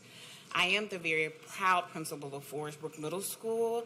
We are doing great things with our scholars, our staff, our parents, and our community members. However, we have challenges that we face every day with our building. Every time it rains, it comes in through the ceiling, the doors, the windows. Many of our rooms flood to the point that we have to relocate scholars into different learning spaces until the water is removed. Our HVAC system needs to be replaced. Our building is either freezing or hot. It is difficult to find a comfortable temperature with the antiquated system we currently have in place. As an instructional specialist and a campus leader, I have been to campuses in the north, the south, the east, and the west. And we do have some campuses that are beautiful and ready for scholars to learn. But the bond would allow us to have that for all of our scholars. All of our scholars. Thank you, Principal. Our next speaker is John Elman, or Elman.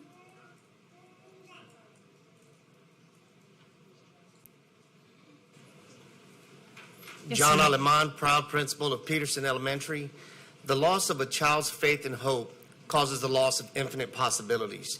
Peterson has made great strides academically in the most positive direction, yet being an outdoor campus and a facility which warrants so much repair, our children are constantly facing the elements such as the sweltering heat, the frigid colds, and the rising water from the rains as they walk from one class to the next, all which negatively impacts our attendance. We stand in constant competition with neighboring charter schools based on their facilities regarding enrollment and not on their ability to deliver the high-quality instruction which my staff works so tirelessly to implement. I ask that we vote yes for this bond and we provide our children with the faith and hope in you, the voters, and give them the facilities that they so much need. Thank you. Thank you, Principal. I think, are you Miss Dow? Yes. Okay, yes, ma'am. No problem. Hi, I'm double multitasking because I went to an open house today.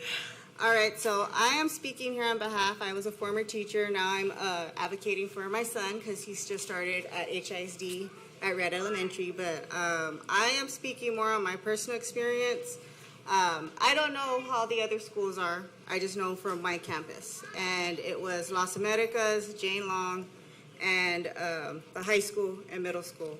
With the person in charge, they were retaliating. They have people that are, a majority of them are uncertified, and they were given fake titles even last year to this year.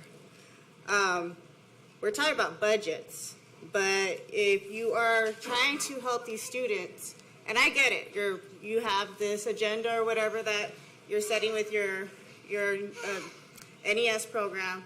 But if we're wasting money on people who are not certified, who have no experience, who actually like did unethical and probably federally illegal things, like choking a kid, grooming a child, and you still have them there. I've spoken about this several times. Laura Stout, the West Division Superintendent, knows about this. You're wasting a lot of money on lawsuits. You have to do better. Thank you, ma'am. Thank you. I believe that concludes our speakers, including the Zoom speakers, or do we have any more folks?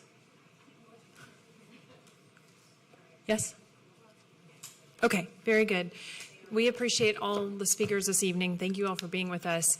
We really do appreciate you being with us to share your views on what we have to contemplate this evening. The board is a body that comes together to do the business of the district, and no one board member has any authority to act alone. We have to work in an open meeting where the public can see what we're doing and hear what we're saying, and we only have our meeting times to conduct ourselves as a body for decision making and for informing ourselves so that we can make decisions in the best interests of our children. Again, we have appreciated the public's comments tonight, and we look forward to the discussion this evening on a very important matter, which is the proposal on the bond. So moving to that, we are going to address the item on our business agenda. Item number 1, approval to call a schoolhouse bond election, approval of election order, and authorization to negotiate, execute, and amend related contracts and agreements. May I have a motion to approve this item?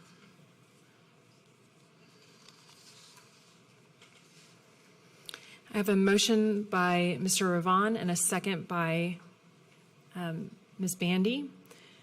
Is there any discussion on this matter? Any questions or comments by any of the board members? Yes. Yes, sir.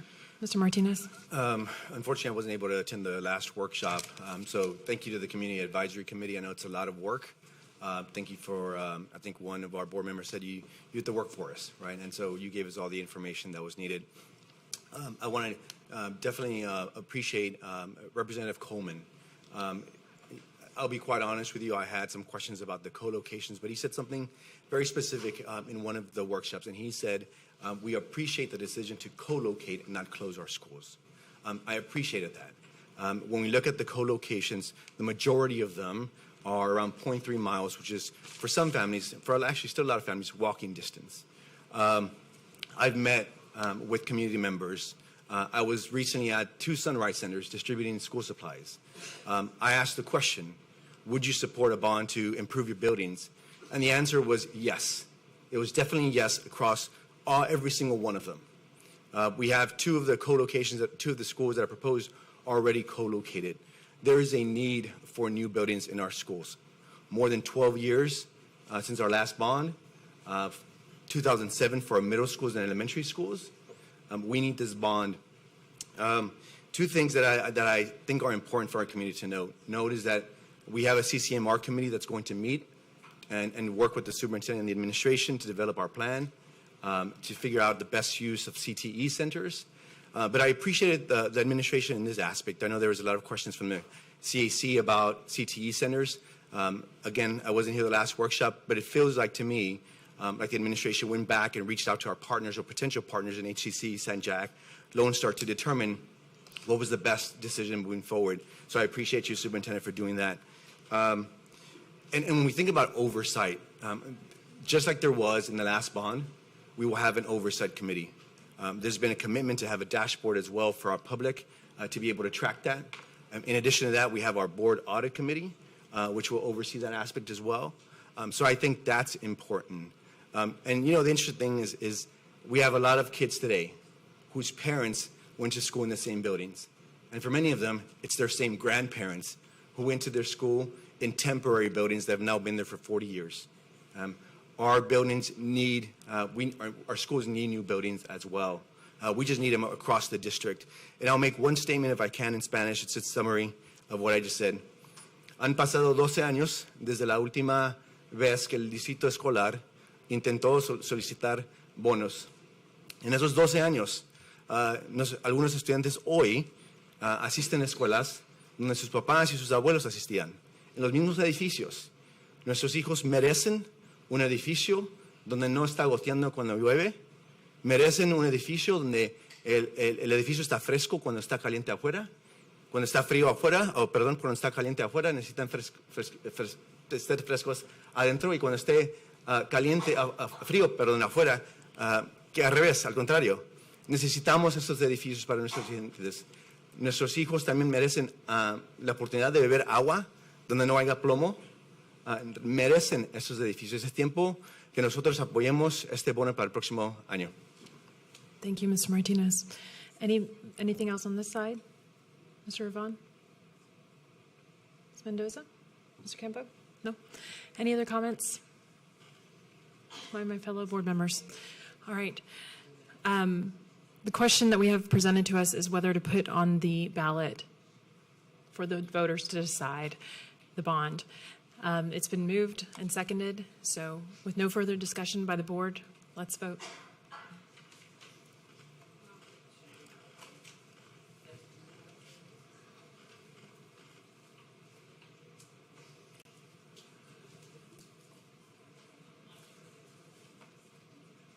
Motion passes 9 in favor, 0 absent, 0 abstentions. We will now consider our discussion and report items, beginning with accountability data presentation. And Mr. Miles, this is you. You have the floor. Of course.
You know you're getting old when you have to stand up? Girl, when I have to stand up and then like stretch my body. Testing.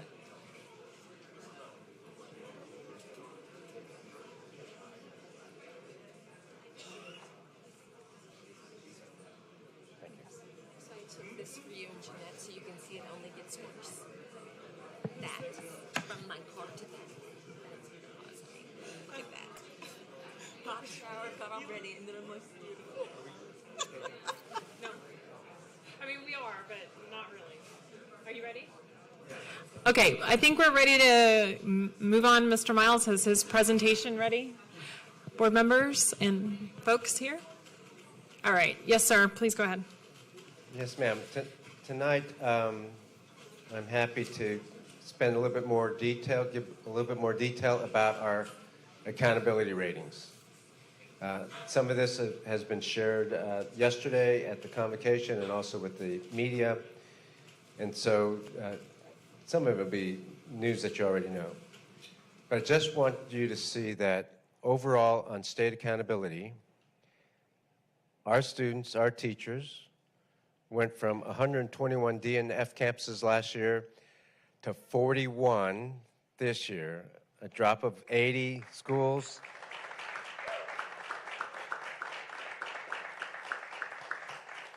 Yeah, this is preliminary data, and the state will produce final data on August 15th. So we're not going to show individual campuses, but you can see that that's a huge success for our kids and for our teachers and our schools. It's particularly important because the exit criteria is that we can't have any schools with DNF status for more than a year, or for multiple years. Breaking it down, the yellow bars show you where the district was a year ago, the number of A campuses, B campuses, et cetera. And the blue bars show what they are today. And so you can see there were 121 DNF campuses, the yellow bars there, and then now it's 41. And this is the entire district. This is not broken down by NES or otherwise. When we do break it down by NES, though, these were the NES schools last year and then now. You can see that among the 85 schools, 63 of them were D or F. And now of that group, there's only 2 F campuses. So that is a huge drop. We'll see what the rest of the state does over the next, when the TEA produces those results. But I would suspect we're going to blow everybody out of the water again, just like we did on STAR. Nobody will have had a decrease in DNF campuses like this, and nobody will have had an increase in accountability scores like we have. This is NES, and you can see how many last year, out of the 85, there's 11 campuses that were A and B a year ago.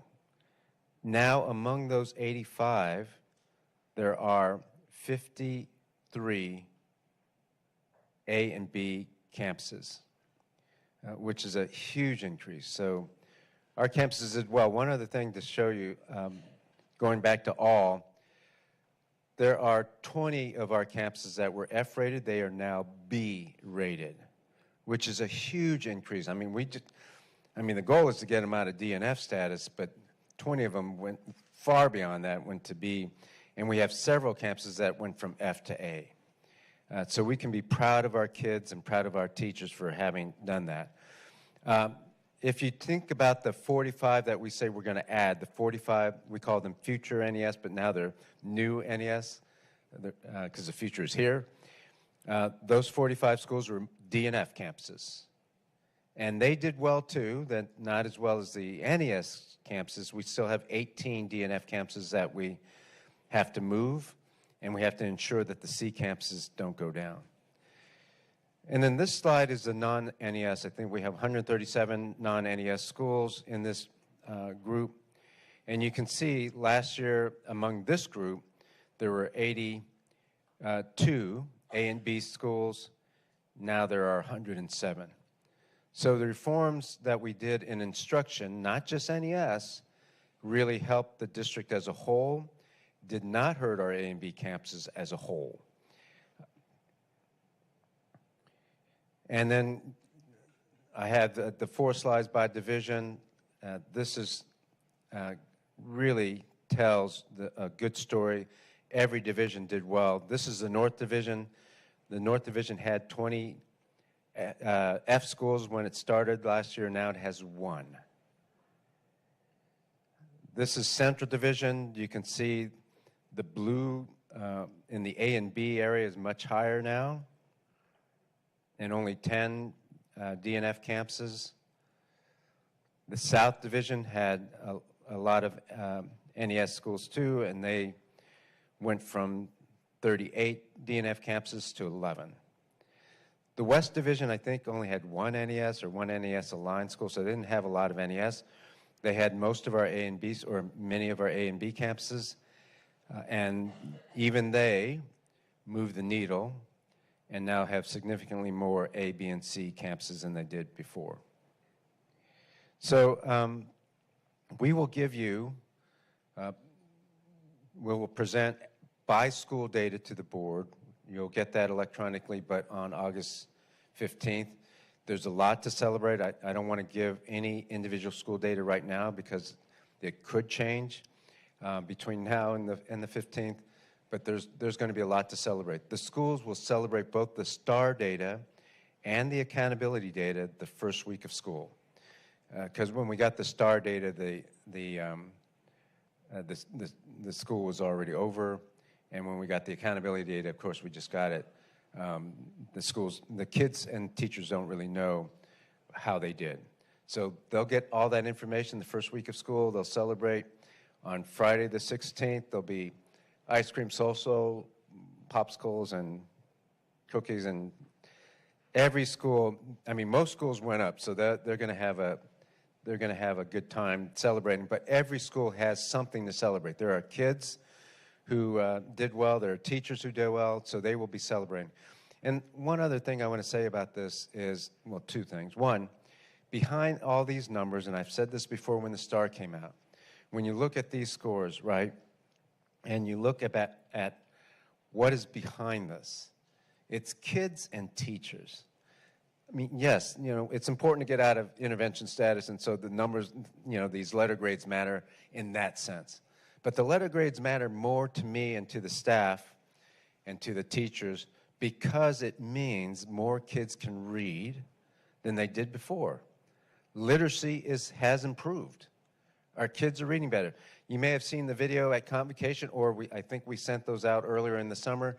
The child that was so happy about his reading scores. I bet you that kid loves reading more now than he did a year ago, because he went from approaches and he's bragging, now I'm in masters. That's what that number means. That's what the letter grades mean. And let's keep that in mind so that we can celebrate our kids regardless of any other sense that you have of what we're doing. Our kids deserve that. They deserve the celebration, and our teachers deserve that as well. The other thing I would say is this. We have a long way to go. Whenever you have DNF campuses or C campuses, that means there's work to be done. Let's celebrate the good news, yes. At a district level, we know that it's just 1 year. We also know that there are kids that did not get what they need. They did not get the best education possible. So we've got work to do. And you're going to see us just as focused, just as intense around helping all kids, because all means all, in this district. So made a big chunk out of the DNF campuses, still got work to do. All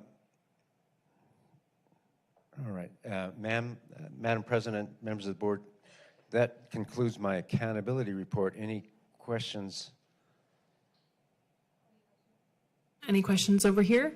I will say before we start questions, I really appreciate the presentation this evening and really appreciate all the staff and the teachers and the students of HISD who have made these scores possible. It took a lot of work for our teachers, I know, and for our students, and truly the students should be applauded for the gains that we've had and all of the staff. So thank you to everybody.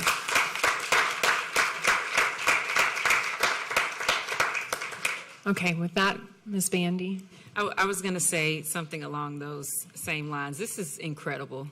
This is really, really remarkable stuff that the district is doing, and this proves that our kids can learn no matter the zip code, no matter what's going on. Our kids are way more resilient than we are as adults, and talking to folks in the community, parents, staff, teachers, everyone is over the moon excited that all their hard work paid off. So I just want to commend everyone out there. Thank you. Any other questions, comments on this end of the dais? No? Okay. Over here, Ms. Mendoza looks ready to go. Ms. Mendoza? I'll make a couple of comments. I too wanted to say for the area superintendents, the 4 of them, who here and there I get to know and see at some of the graduations, it's really, for me, exciting to see how much you support your students and your teachers and how they feel like they're your family. And that was evident yesterday at the convocation when you are celebrating, the groups that you work with and the schools that you work with. And that just tells me that you care about what you're doing. And I know how hard you work. So I want to thank you. And of course, the entire administration, but I've just gotten to meet them a little bit more during some opportunities. I also want to say that I have visited some of the Sunrise Centers, and the teachers and the parents that I'm seeing at the Sunrise Centers are appreciating them. Still have a lot to do, I think, with the wraparound services. I know that. But I do want to say that we have, and I think Yolanda were at one together, and we heard some great comments about how the parents are out there at the Sunrise Centers and appreciating the help. So wanted to also say that. And then also, this is amazing, and it's an opportunity for us to continue to go out to the schools and see the principals and see it at work. Which is important for all of us to be able to do. So thank you to the administration. I'm so proud of the students that have achieved this. And thank you for the statement that we still know we have some students that need help, that we're not going to leave them behind, to make sure that we take them with us on this next journey. Thank you. Thank you. Mr. Ravon, did you have a comment? Sure. I can't say that I'm surprised after seeing the CGI information 2 months ago. I knew that this was likely to occur, but I continue to support the administration in this effort, and I'm excited to see kind of what is next. We do have a lot more to continue. We still have a lot of ways to close gaps and things like that, but today is a good day to celebrate, and I'm excited about the 15th, when the data is finalized and the state is able to say this is the number that we are working from, and our new baseline is being established. And so kudos to the administration, to the teachers, to the students. My own son is one of those students, and even he was through the moon. He had slipped a little bit where he was masters in several categories, and one he was just right at meets. And he said, "Dad, what happens if, my CGI score moves to X, Y, and Z?" And I was like, "Okay, well, we can talk about that, And he did it, so he ended up with all masters by the end of the year. And so just continued success in multiple areas, and so I'm excited about that. Very good. Anybody else? Mr. Campo? I, too, want to just congratulate the team. I mean, awesome results. We have your back. We appreciate what you do every single day. We know it's hard. And we have one more student that I want you to take care of, which is my grandson, who starts first grade on Monday at HISD. So thank you. All right. Any other questions about the accountability? All right, then I think, Mr. Miles, you've got a presentation for us on why transformation works. Yes, ma'am. Yes, sir, when you're ready. So it's important to understand what we mean by hard work, what we mean by the effort that goes into this. It's important to understand why. This is not magic. This is not by chance. It's not just, if we hire good, strong, effective people, it's all going to happen. There's a method here that's research-based, and that is really key. The only part is not research-based, I'll tell you about, which is whole-scale systemic reform. So I want to spend just a little bit of time. I know this, we don't want to go too long, but again, it's important for us to talk about how we are moving this district forward, and that gives you a hint at what we're going to be continuing to double down on for this coming year. So the educators among us, and I'm looking at Board Member Flowers and others who've been around education a while, know that there are at least three main drivers for transformation. Not just status quo, but transformation. Operational components, design principles, and a future focus. I'm going to spend most of the time on operational components and not get too much into the other two. There are 6. These are the 6 that we focused on and will continue to focus on because these make the difference. The difference with HISD's transformation is that we did all 6 and significant changes in all 6 all at one time.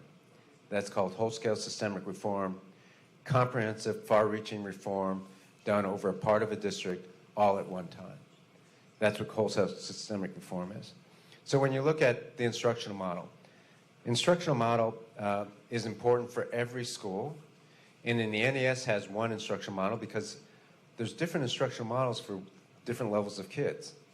So the NES model probably won't work as well in really high-performing campuses. There are other models that work as well, too. I mean, that work fine. Montessori, if implemented well, works well. IB program, if implemented well, works well. Many of our magnet schools that are gifted and talented, they work well. And so that's not the instructional model that schools that are way behind, whose kids have low proficiency, need.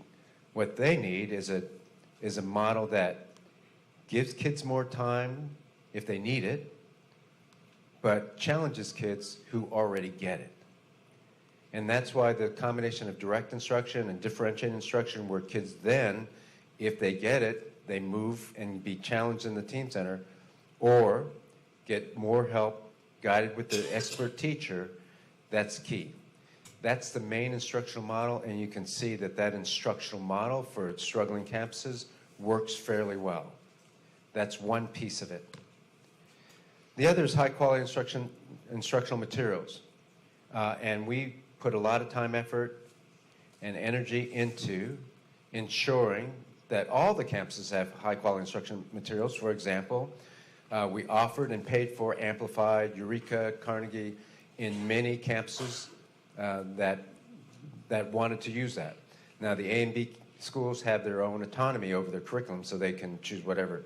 But many of them chose Amplify, Carnegie, and Eureka. For the NES models, it wasn't a choice. It was a curriculum design to support the teachers. And so you had differentiated assignments, you had the demonstration of learning, you had the lesson plan, the PowerPoint, everything provided for the teacher. And the goal was for them to internalize that prior to teaching, but they wouldn't spend time looking for resources. They could modify the lessons, except the DOL and the lesson objective, which were tied meticulously to the TEKS. And so this was important. It's even better this year. The curriculum department spent the summer putting scaffolds on the slides, being more intentional about emergent bilingual language on the slide, word banks on the slide, definition on the slide, things like that. So we enhanced the curriculum. By the way, by the end of the year last year, 40 or 50 campuses that were not NES were using the NES curriculum voluntarily. I suspect this year not only the 130 schools will use it, but 40 or 50 more schools will use it because it is a good curriculum and it saves the teachers time. That was the second thing. We're going to continue to improve that over time. The third, I think everybody in the district who's a teacher or principal knows that the focus is on the high quality instruction. That's what teachers need, that's what parents want, and that's what kids need. High quality instruction, and there was a focus on that across the district. One of the reasons why you saw A and B campuses improve is because of the focus on instruction, even there. Yes, we're going to talk about defined autonomy, I think, at the next board meeting, presentation on defined autonomy.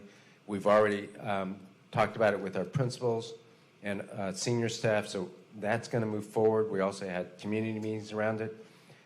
And in every case, we talked about, hey, instruction needs to improve everywhere.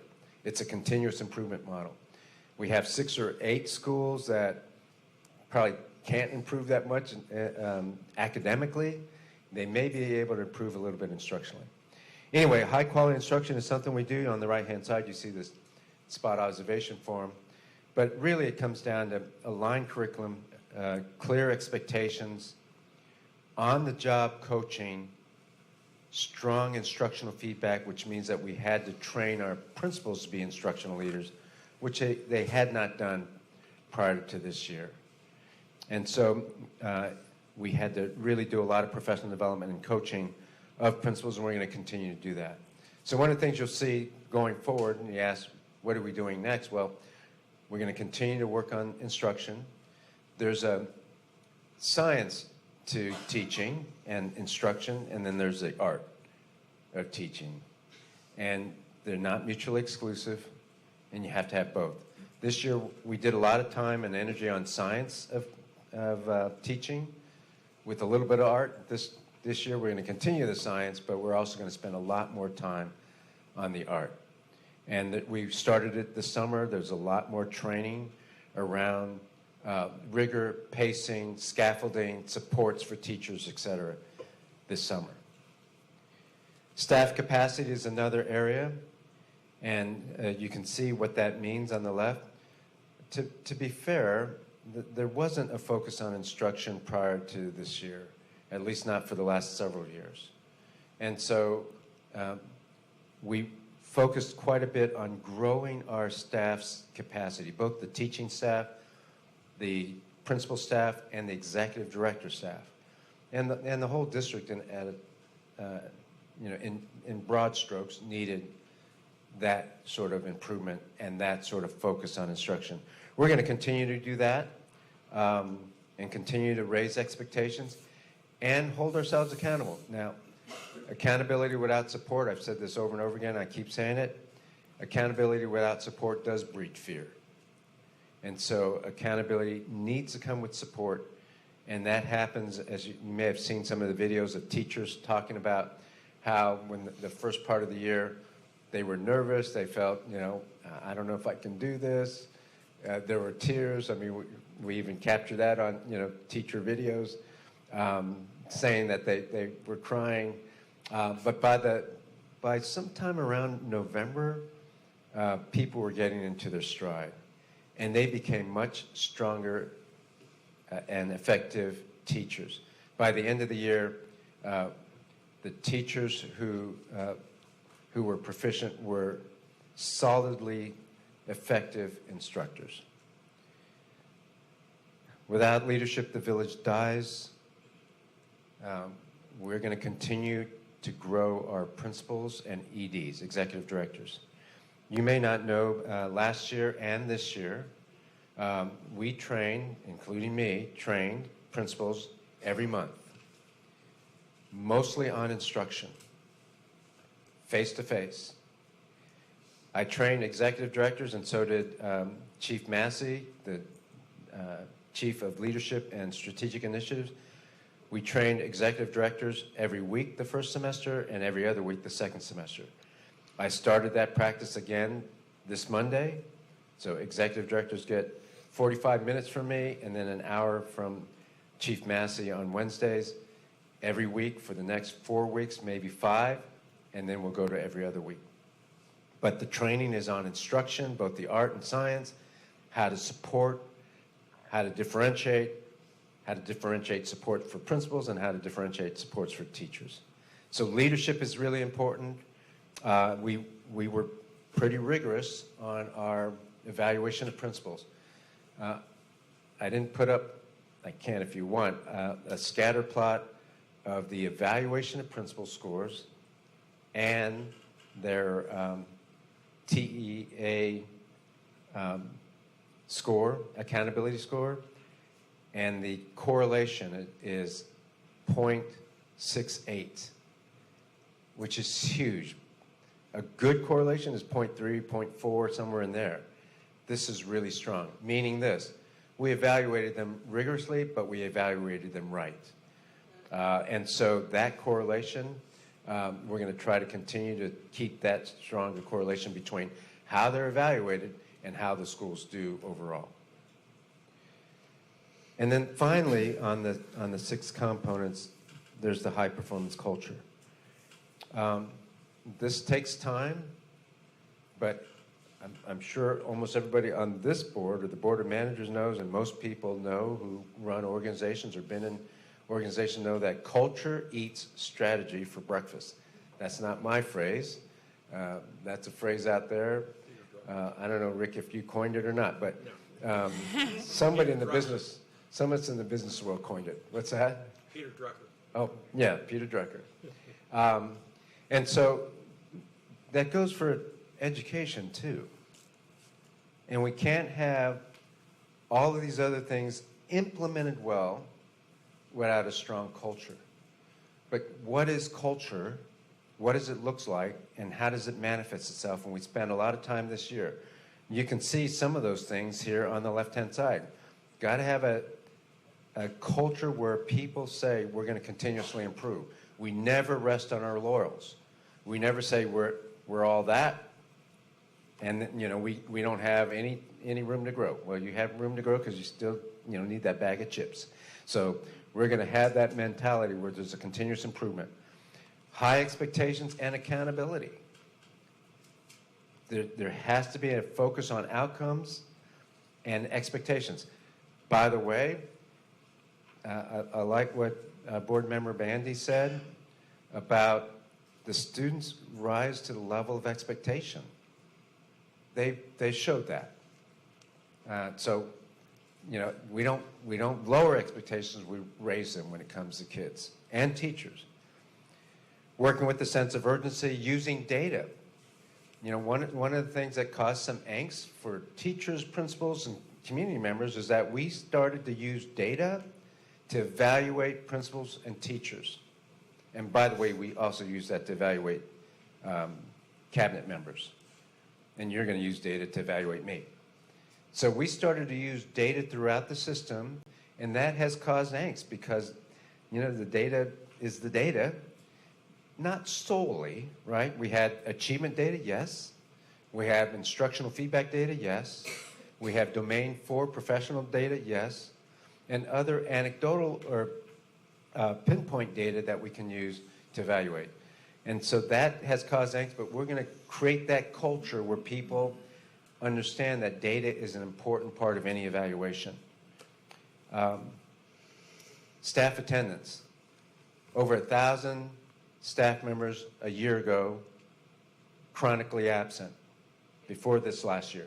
Over 1,000 chronically absent. This year we cut it down by about 50%. That's not enough.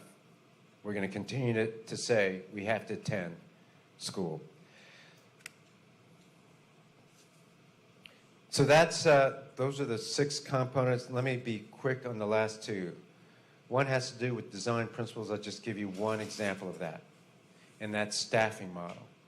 We have to, as a district, as an organization that's part of the American public education system, as an organization that's in the broader Houston community, we have to think about a different way.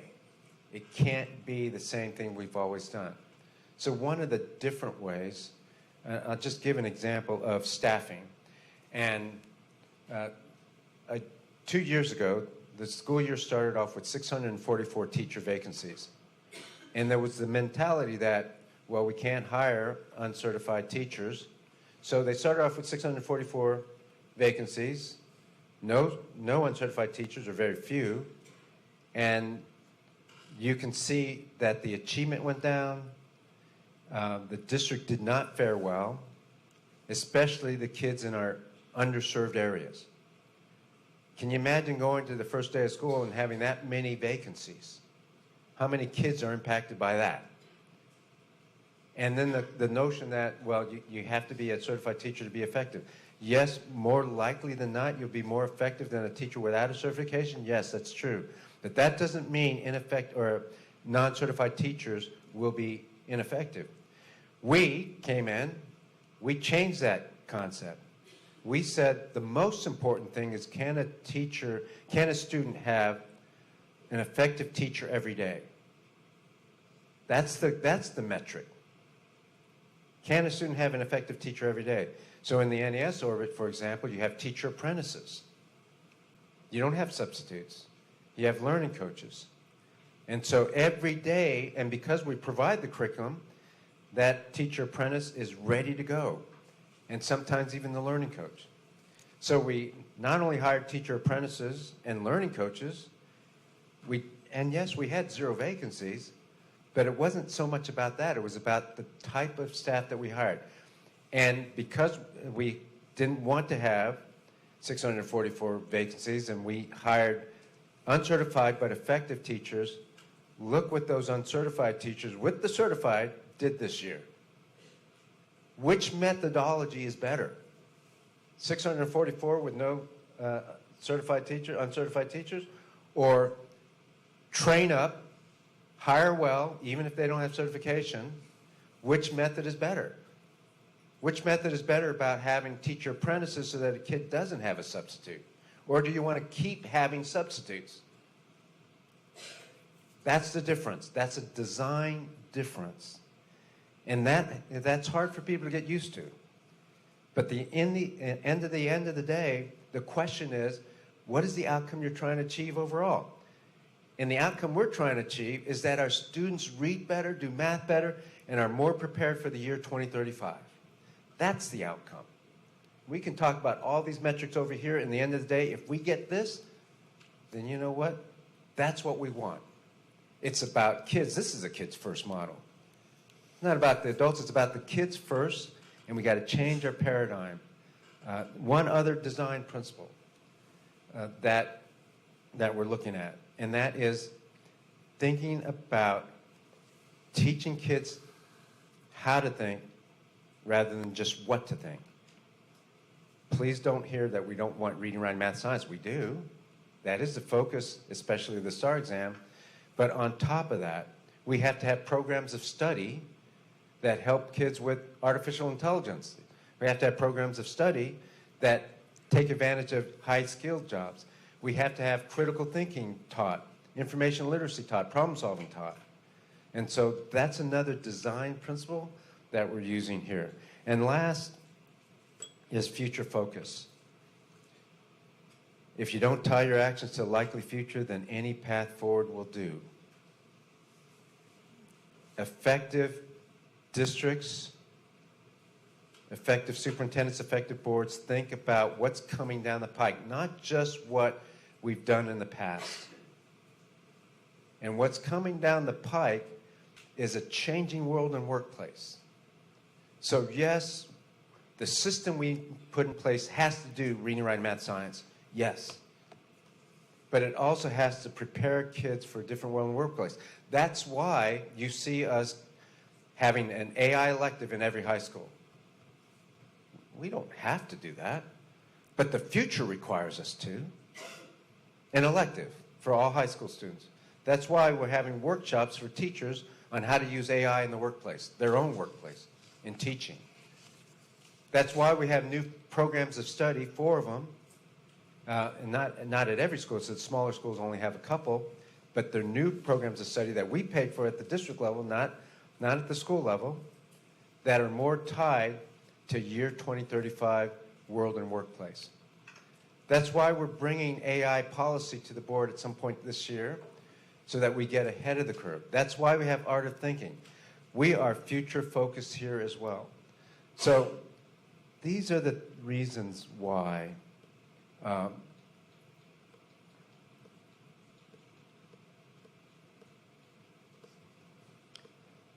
this is why transformation works. This is why it's not a surprise that we had gains. Now, even I'm surprised at the level of gain that we got. But it's not a surprise that we got gains, and it won't be a surprise at the end of this second year when we're down to single digits of DNF. That's the goal. So that we can, at some point, turn the district over to an elected board, which is our charge. But also, while we're doing that, we set the system that is necessary for continued progress. We design a culture that people understand is a continuous improvement model.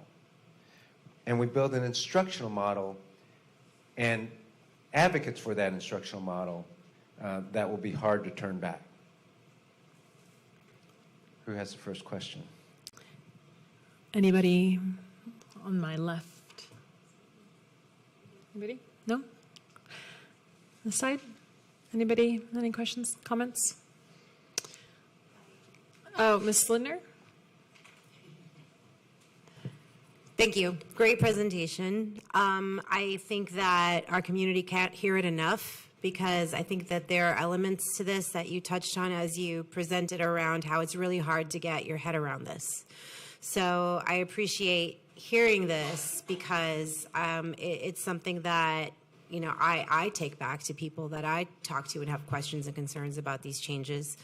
And one thing I didn't hear that I add when I talk to folks is that I expect the professionals that are teaching our children, my children, to exhibit the same types of behaviors that we expect out of our adults in the workplace. So not only, you know, the skills, right, but these softer skills of how we behave and work together, to me are extremely important to exhibit with each other, and to reiterate and to, you know, to show our children, you know, how they need to learn softer skills as well, because all of this training doesn't matter if you can't get along with your coworkers, if you can't keep a job because you can't exhibit those kinds of skills. So I'll reiterate that I think that even for me, you know, hearing this a few times, it still takes some time to understand, but I definitely appreciate how you show that not one of these things can work on its own. And I think that we've had a history across the U.S. of seeing school districts try to fix one thing. And so all of this leads to things like the increasing teacher pay that we want to see, these other, you know, very specific outcomes, but those are not sustainable if we don't have these elements in place. So thank you for, you know, reminding us and tying it to the great outcomes that we've seen. And I, you know, appreciate and see the professionalism in your administration and in the teams and teachers that we are really excited about what's possible. And so I look forward to seeing more of that. Thank you. Thank you.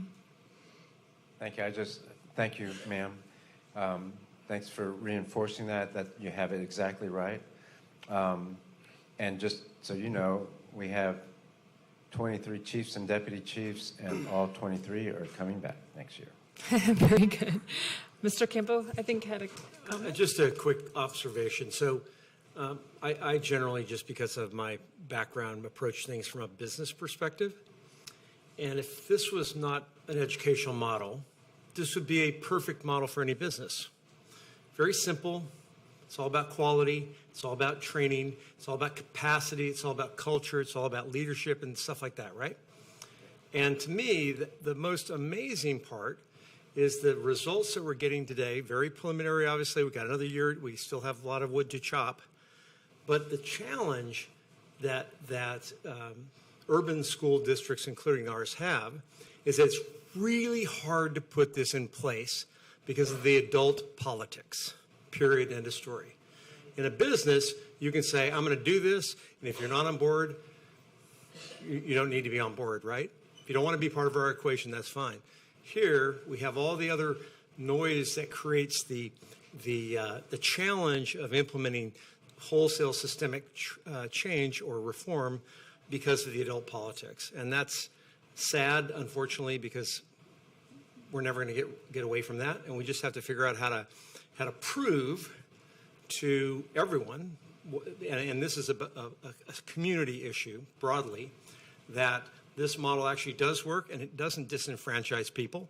As a matter of fact, I think that you mentioned to me the other day that 5,500 of our teachers are making $84,000 on average, correct? It's about 5,100 teachers are making $84,000 on average. The other 5,500 are making $70,600 on average, which is higher than anywhere. Combined total weighted average is $77,400, I believe. And what was it before? 68,300 or so. Okay. It's a $9,000 increase. I challenged the media yesterday again. Nobody wants to report that, or not that they don't want to, they haven't reported that sort of increase in 1 year. Talk about respect for teachers. We need everybody else talks about raising teacher salaries. And because we need to do that in the country. We should. Yeah. But very few have really done that. And 84 is not enough. but we're starting to get to be a living wage. 77 is not enough, but it's starting to be a living wage and a professional wage. We're going to continue to focus on that, but at least in 1 year, talk about trying to support teachers. The average salary is $9,000 more than a year ago. Bravo. Yep. All right. Thank you, Mr. Superintendent. Anything else for you? No, ma'am. Okay. With no further business this evening, this meeting is adjourned at 7:35 p.m. Thank you.